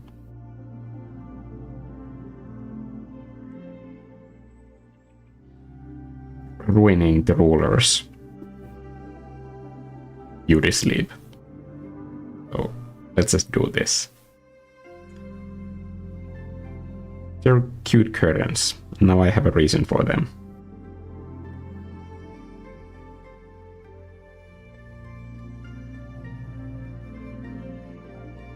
Definitely worth it. Zero regrets.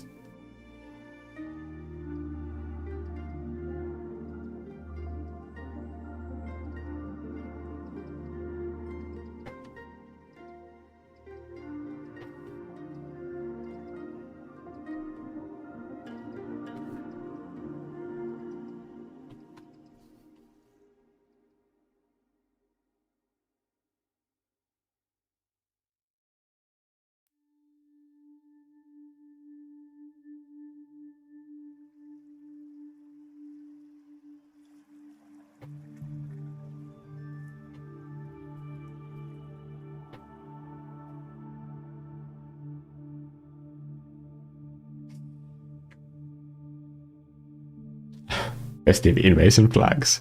Are we sure it's a malevolent overlord moving in and not a benevolent overlord? Okay, that's clever.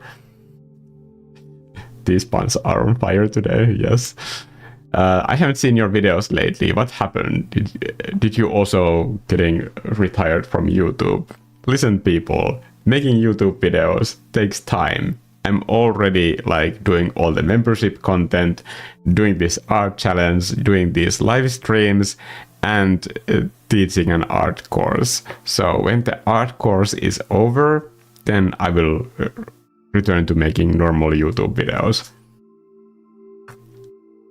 But for the duration of the art course, my focus has been on making these live streams and keeping the membership content going. Things get difficult, then I will still need to make sure that the membership side is working in order. And of course, I will do more YouTube videos when I have money to do that. That's it.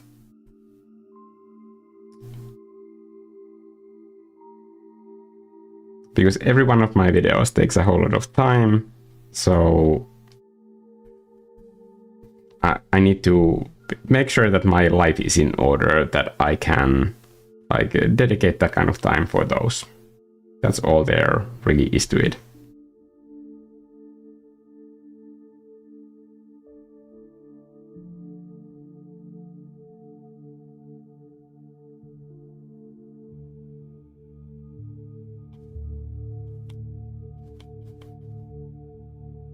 I'm also gonna make sure that the art course stuff that I've been working on gets finished and gets published. So that is also something that is a high priority on my list, in addition to making new videos.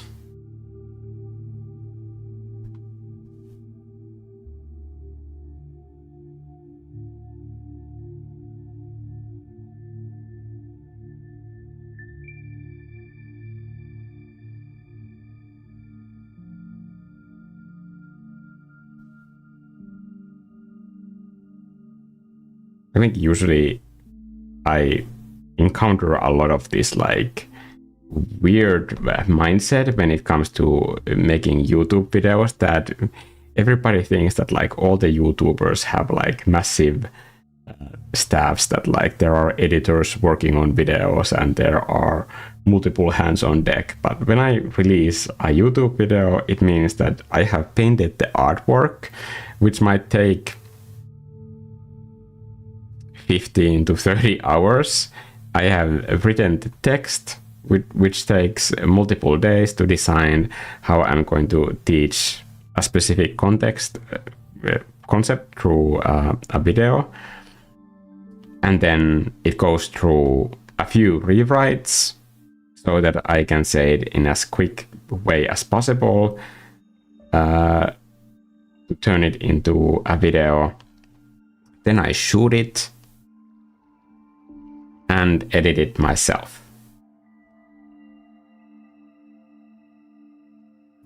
And when I edit it, I have that 15 to 30 hours of video footage from multiple camera angles that I need to go through, and all of that gets compressed into 12 to 20 minute video. So it's a lot of like cuts and selections on like what to show and what's important. Also what keeps the flow of the video going.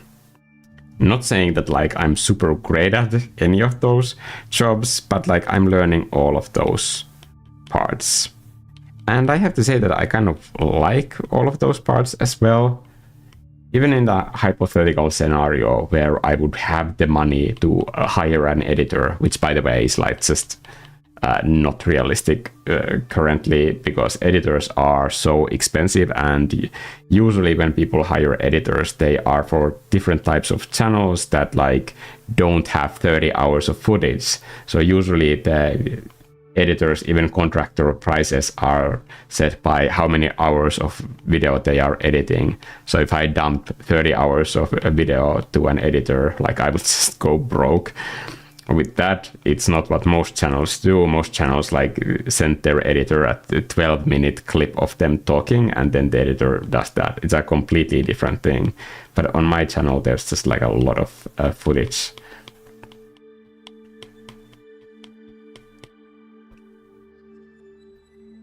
I don't want to sound like I don't like that work either, because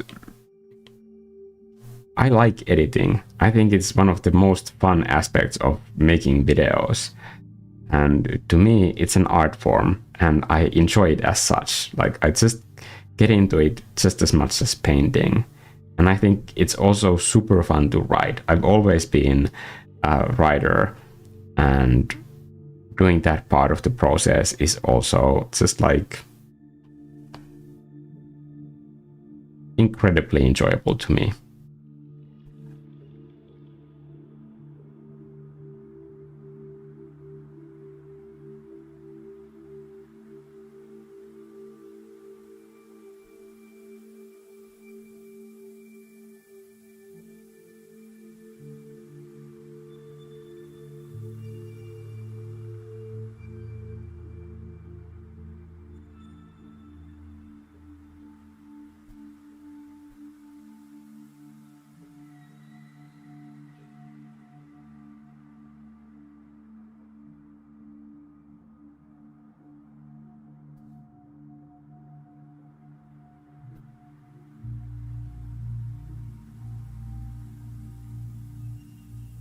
I've sometimes tried doing like just quick videos, but the way that I do my videos, like that stuff, just I haven't found a way to make that work. I don't know how to make a video any quicker than it currently takes me.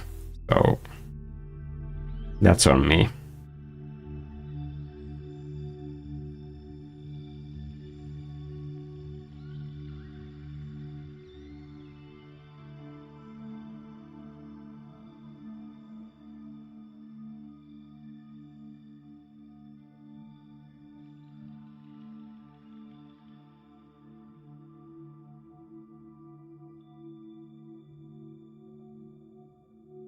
But I will get back to making videos after next Friday. So that's when the art course ends, and I will be back in my YouTubing working mode again.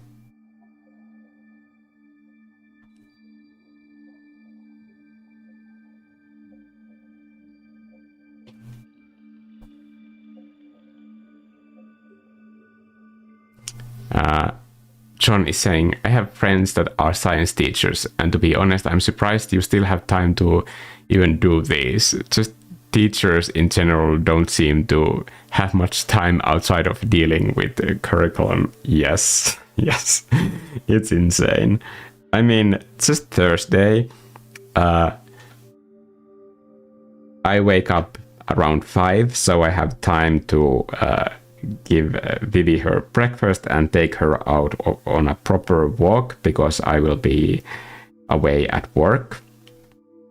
So I need that first walk that she does to be a longer one. And then when I come from that walk, I go to school, and the school day is until 4. And it's a 1-hour commute to school.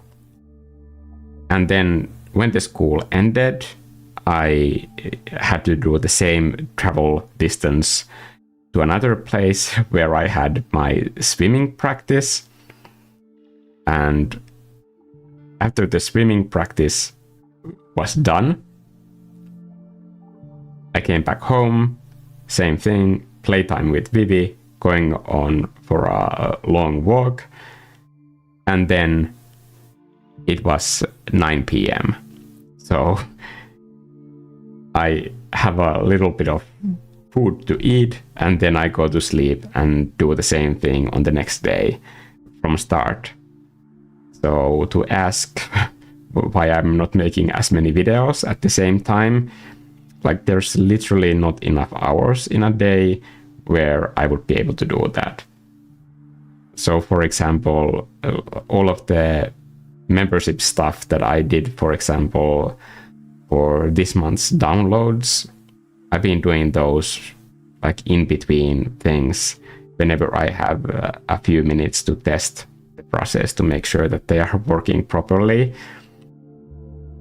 For example, I remember testing this, my favorite brush, in a bus while going to school, because that was the only time that I was able to tweak it.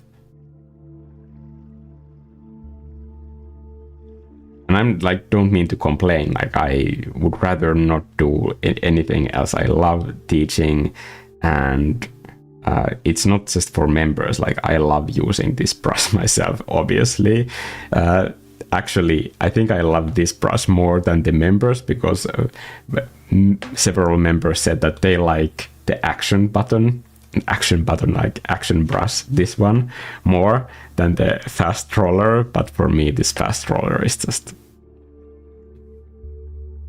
the best. I don't know why.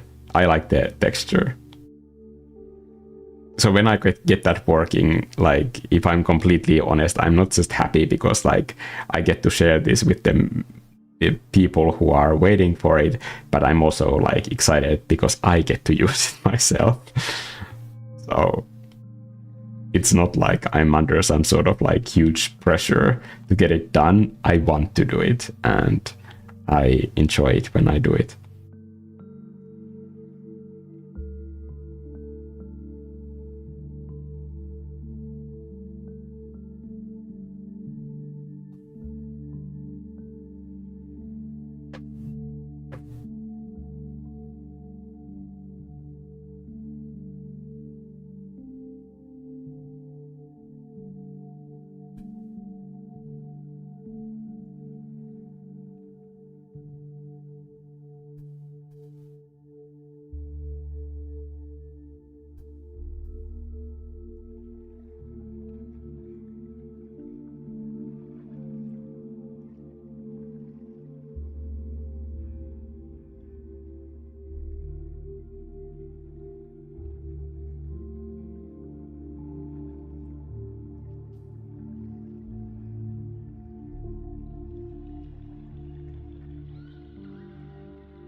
I haven't seen many artists on YouTube that have made effective short videos, which isn't a bad thing at all.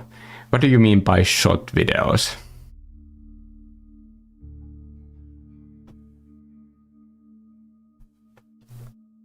Take your time. I'm just sad watching some of my favorite YouTubers getting retired. Yeah, I'm not retired. So I'm really excited to get back to making videos. And it's just, even, I think in November I released 11 videos. So that's a lot. I remember like having this same thought that you probably were feeling, that like, where are all Mikko's videos? And then when I noticed that like I have done 11 videos that month, I was like, okay, you can relax now. Like this is enough.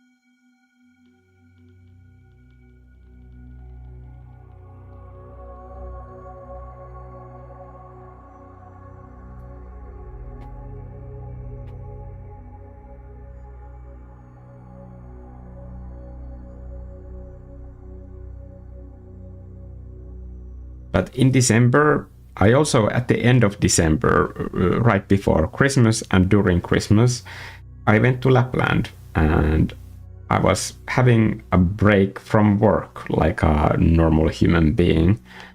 Because I think the reason why a lot of YouTubers do quit is because it just seems like if you're not constantly producing work, the algorithm really punishes you for that. And my goal with this channel is to do this long term. So that also means taking care of myself and my relationships. I wanted to see my sister and go out skiing with my boyfriend, all of that stuff, so that I can have those like moments where I'm just out in nature skiing and get new creative ideas to make new art. Because I am an art teacher and I am an illustrator and a concept artist, but I'm also an artist, and that's my main identity.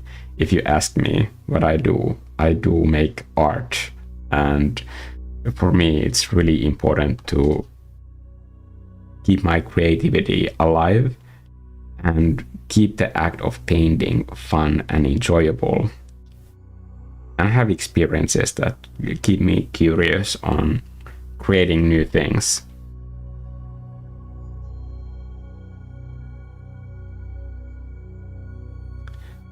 I think there's just something magical about the mood in this piece. I don't know. I know that the trees in the foreground are just completely all over the place. I can try fixing a few of them, but honestly, I'm not sure if we have time to fix all of them in this stream. I'm gonna try and do my best.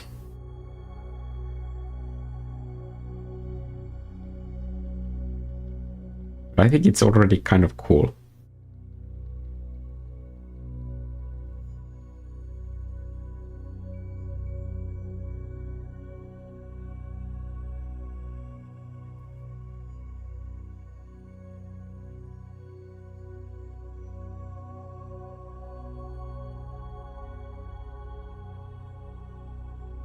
Also, dear Crush, there are like tons of these live streams. I just put them in the membership side after they've been up for a week, because that's one thing that YouTube doesn't encourage, is to like have live streams like these just up it's bad for the channel health, literally. And if somebody doesn't trust me on this, I can literally show them numbers about live streams that are kept publicly available. It's not a good thing to do for your channel. And the whole point of this art challenge is I just want to create something that would help people get started with art in this year and have this momentum to productivity and see how new art ideas can come from just doing tons and tons of art in a short amount of time.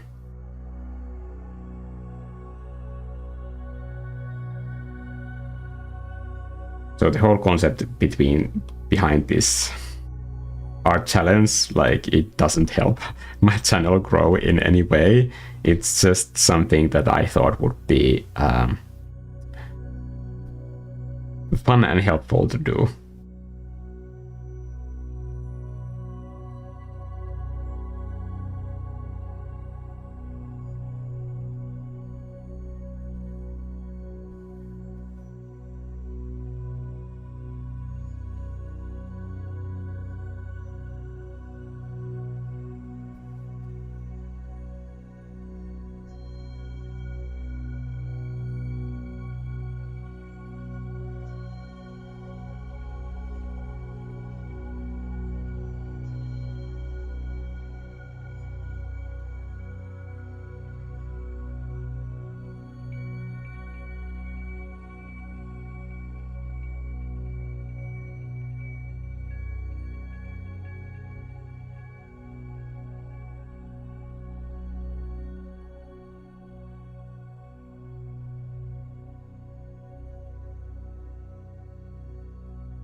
I think there are many channels that honestly, and I'm not like trying to like diminish anyone else's work that they put into it, but just like the amount of stuff that an artist needs to like produce to create a video for YouTube, like if you're the type of channel like mine is, that like there's always artwork, unique artwork in almost in every single video, it's a bit more work than, for example, if I was a tech channel and I was reviewing like different gadgets every time, then it's not quite the same level of just like hours.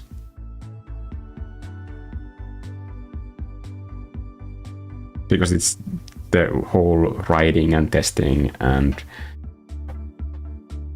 but still like doing an artwork, at least in my art style, it takes time, and I'm fine with that because I like making my art, but it takes time.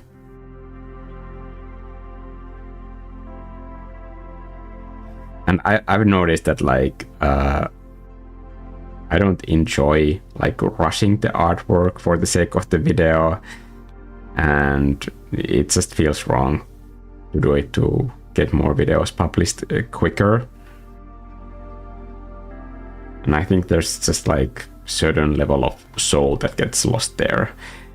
I don't mean that all of my art needs to be super detailed. In fact, this year, I think my art is going to have more of these sort of like looser, sketchier paintings, because they have a little bit more of that, I don't want to say like soul, but like something about this like whole look really appeals to me.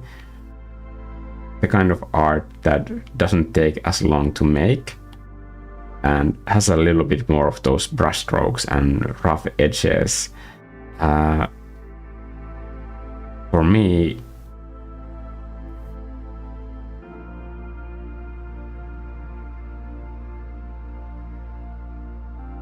I think there's just something that gets lost when I paint one piece for too long. And I think that can easily happen when I'm concerned about what other people think of my art.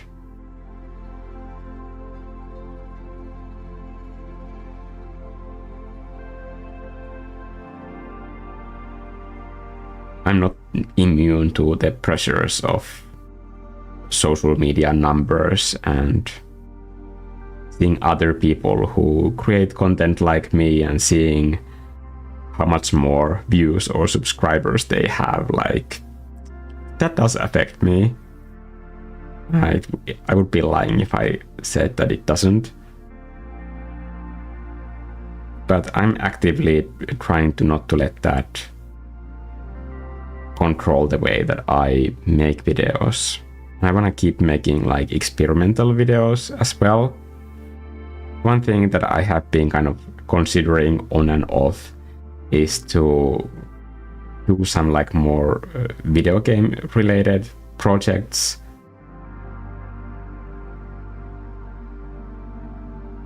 To kind of explore art from my concept art background. Maybe like pick some old video game and then design a new area based on what I know of the art style and the gameplay loop, and try to use the existing materials to create something different that would avoid location fatigue. Some like level that you could add as a DLC, for example. But maybe the kind of games that I like to play are so old that I don't know if they are relevant.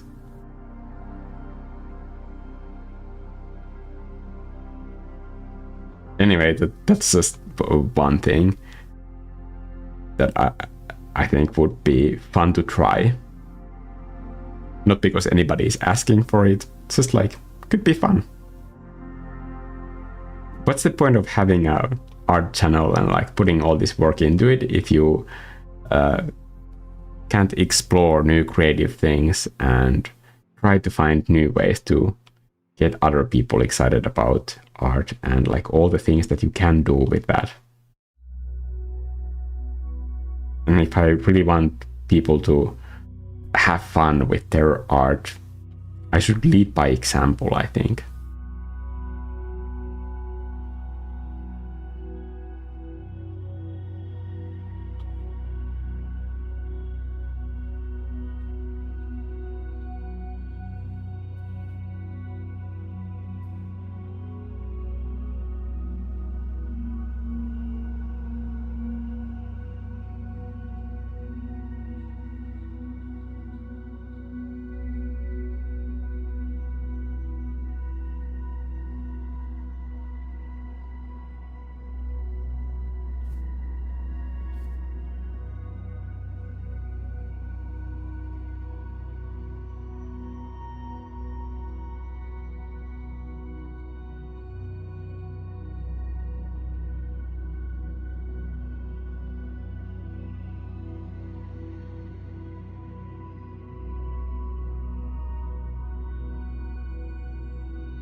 It almost looks like the castle has a mind of its own.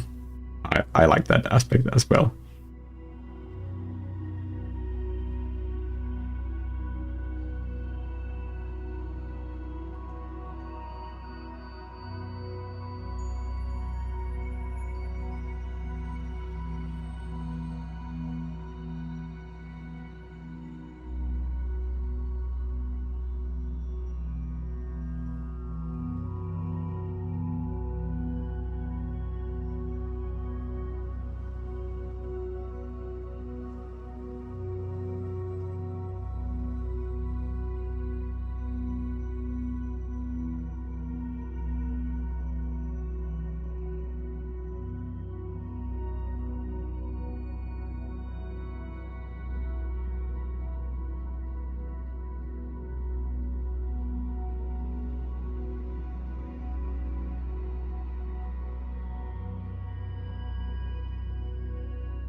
Yeah, but the video length, about making shorter videos.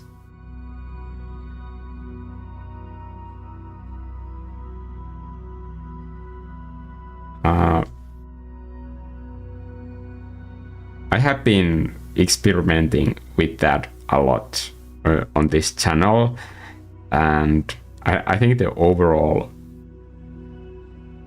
vibe that I'm getting from the way that they're going, that like whenever a topic interests me enough to write about it, then I probably have already been thinking about it for so long, and it's not likely that it's just like super short one-off thought that I can condense in 3 minutes. I'm sure those sort of like ideas also are possible and exist, but for me, you have to remember that I've been making art for so long that usually in the areas of art when I'm thinking about it and when I get excited about sharing one topic within art, it's usually in like very deep recesses of like either art learning or teaching where I'm coming from. And for that reason, they tend to be kind of longer videos because I need to get other people in there with me.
I'm sorry for making this such a super long stream, but getting through 2 pieces of art in one stream is not that common for me.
just gonna do the left side, so that way we don't have to be here all night, and you don't have to watch me go through a detailing process, because I know that that's probably the slowest part of the entire process. So I'm just gonna try to prioritize the visual impact and the story. Because honestly, when it comes to just making art, that's the important part anyway. The mood and the story. The details, like, honestly, details are not skill. Like, they are just patience, and anybody with enough time they can do them.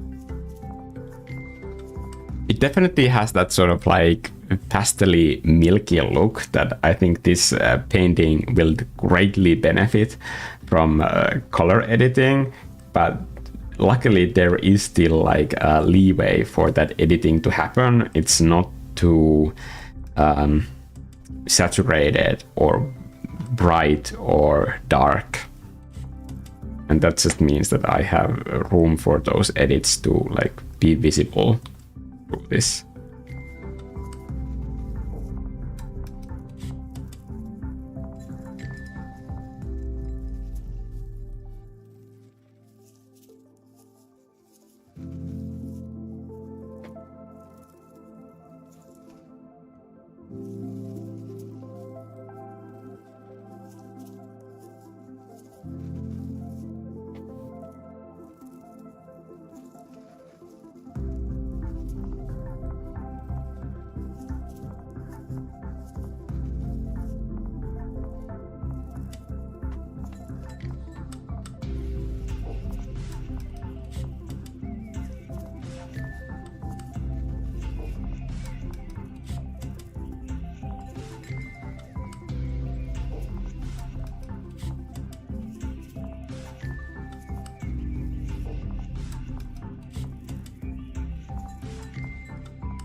Seeing more about the concept art would be nice to see, John is saying. When I was in school, we had a video game history class, and we talked and researched about games that were thousands of years old. All games are relevant. Giving personality to inanimate object is fun to do. Give it life. Yeah.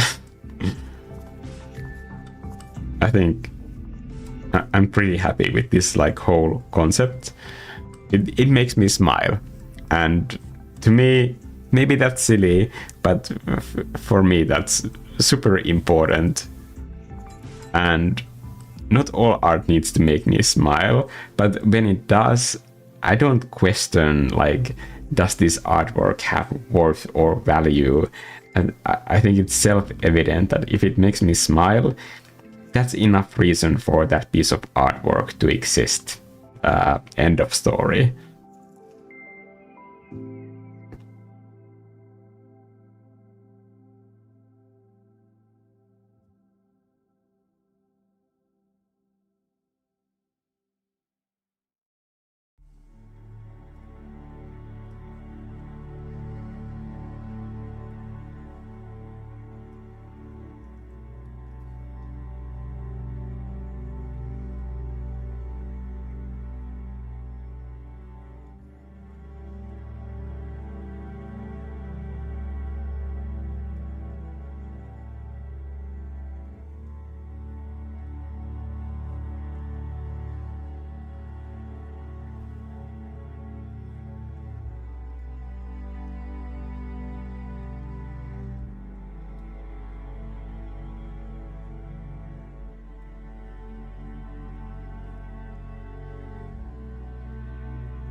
I think the trouble with taking art too seriously is that your creativity can just like take a hint and think that the part of your brain that comes up with silly ideas, that it's not needed, and then you don't get any ideas because you have told yourself that that part of your imagination that gets shamed for like having those silly ideas gets punished. And when you train your brain into that sort of negative loop, then those ideas will just stop coming. I really like my silly ideas. I used to be the kind of person who thought that I can't do this sort of artwork, that maybe people won't hire me for commissions if they don't think that my art is serious enough. But through making art like this, I've noticed that not everybody can do it. Like, even if they wanted to, not everybody has the courage to be silly publicly, or just showing other people what you think is just like makes you smile in this way, or just saying that like this to me is cute, I think this castle is cute. That in itself is something that not everybody can do. I really like this sort of like Rambo like bandana that top half ornament is giving it. It's a very serious castle.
Not sure if I will keep this texture, but I'm gonna keep it for now.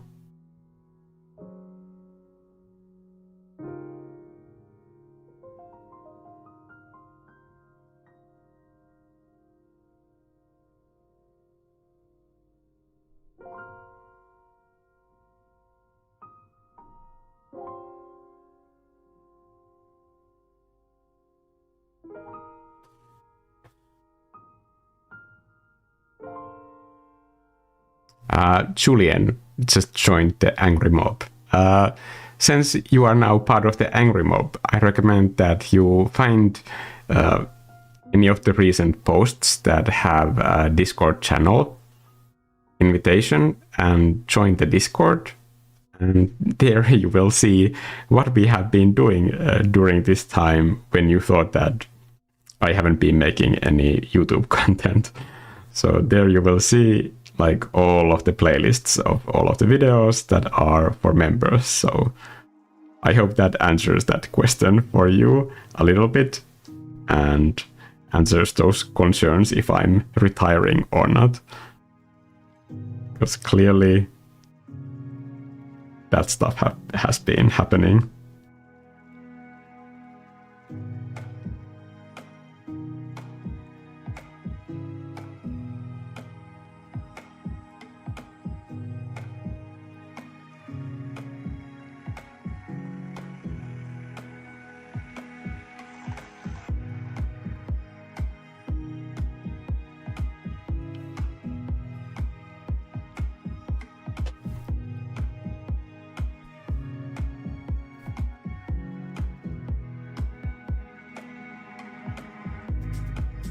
The more I just like focus on the way that the castle looks, it almost seems like the castle has a mind of its own. It's becoming a character. Should it have cannons? It probably should.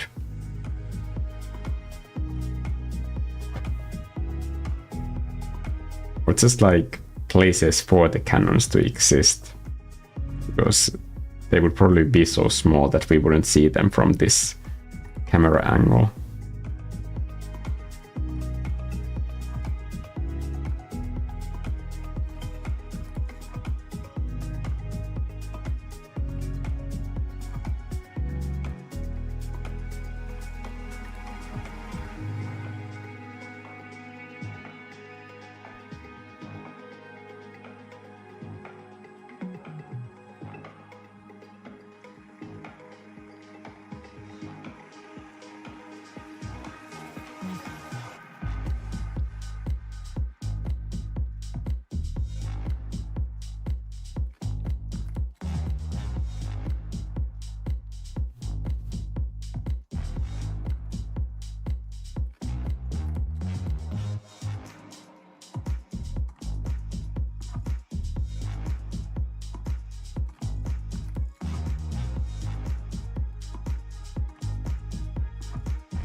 Warp is such a handy tool to control gradient and transitions like these.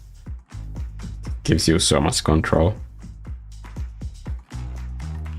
I don't think they're distracting. We can have cannons. This is a serious castle.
Okay, I'm gonna quickly read the chat and we can end this before we hit 4 hours. Wouldn't be a proper airship without cannons, John is saying, right? I think the cannons are good additions. Being that this is a castle, it almost gives off a Mortal Engines vibe. I don't know if you've seen that film. No, I haven't, but the reviews weren't great. But from what I know of the movie, I think it would be like just visually worth it for me to see. So I'm gonna watch it whenever I have that many hours free time. And as I described, it just wouldn't be possible in the recent few days, but when I have time, I will probably watch it. John continues, even with the living places give off the personality, the people living within. Yeah.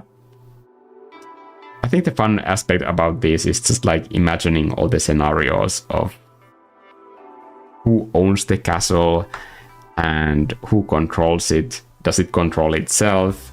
What kind of a society has built these things in the first place? And all of that. I think it's just, once you have enough story elements in any piece, the story just kind of starts coming together. And I think you've probably seen that in many of these live streams where I first start off with just not knowing what I'm doing, and in the end there's a whole story within. You just have to be curious and like keep asking those questions, and the painting will tell you. That's the cool thing about paintings, is that they will tell you the story if you're open to like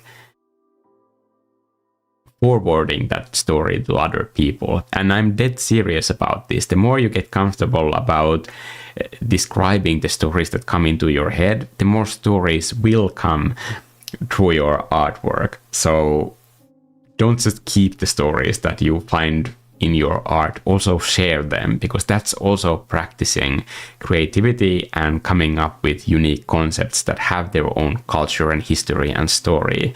But part of that process is telling those stories forward. Otherwise, it will just be a picture. This is also why I always suggest that you name your paintings, because that's also a very like small step that you can take towards storytelling. Even if you don't write a whole story in captions about your flying castle, just giving it a name gives a sort of like a stepping stone for other people to make those stories in their own head. And that can be just a hint of the story that you see in your head, but it lets people know that there's more to this whole piece that you have created, this whole world, when you give it a name that has meaning. I like the name in my previous live stream painting. I gave it a name, Salt, and that's just because of the salty wind that is on beaches like that, because I didn't go into a lot of detail with the water. It was just the essence of it, and I was thinking of what would give that same sort of like hint of a memory for people who don't see water, and yet I want to evoke this by the sea type of a mood in it. So that's why the name is Salt, and it's a illustration of a tree. Okay. Thank you for keeping me company in this live stream, and I hope that you're having fun with these art prompts. I know that some of them are quite difficult, but they are difficult for a reason, because these have been designed to teach you specific things about color. So push through the difficulty, and I promise you, when you do these art prompts, you will finish them as a better artist. Okay. I'll see you in the next live stream. Thanks again for joining, and good night. Okay, bye.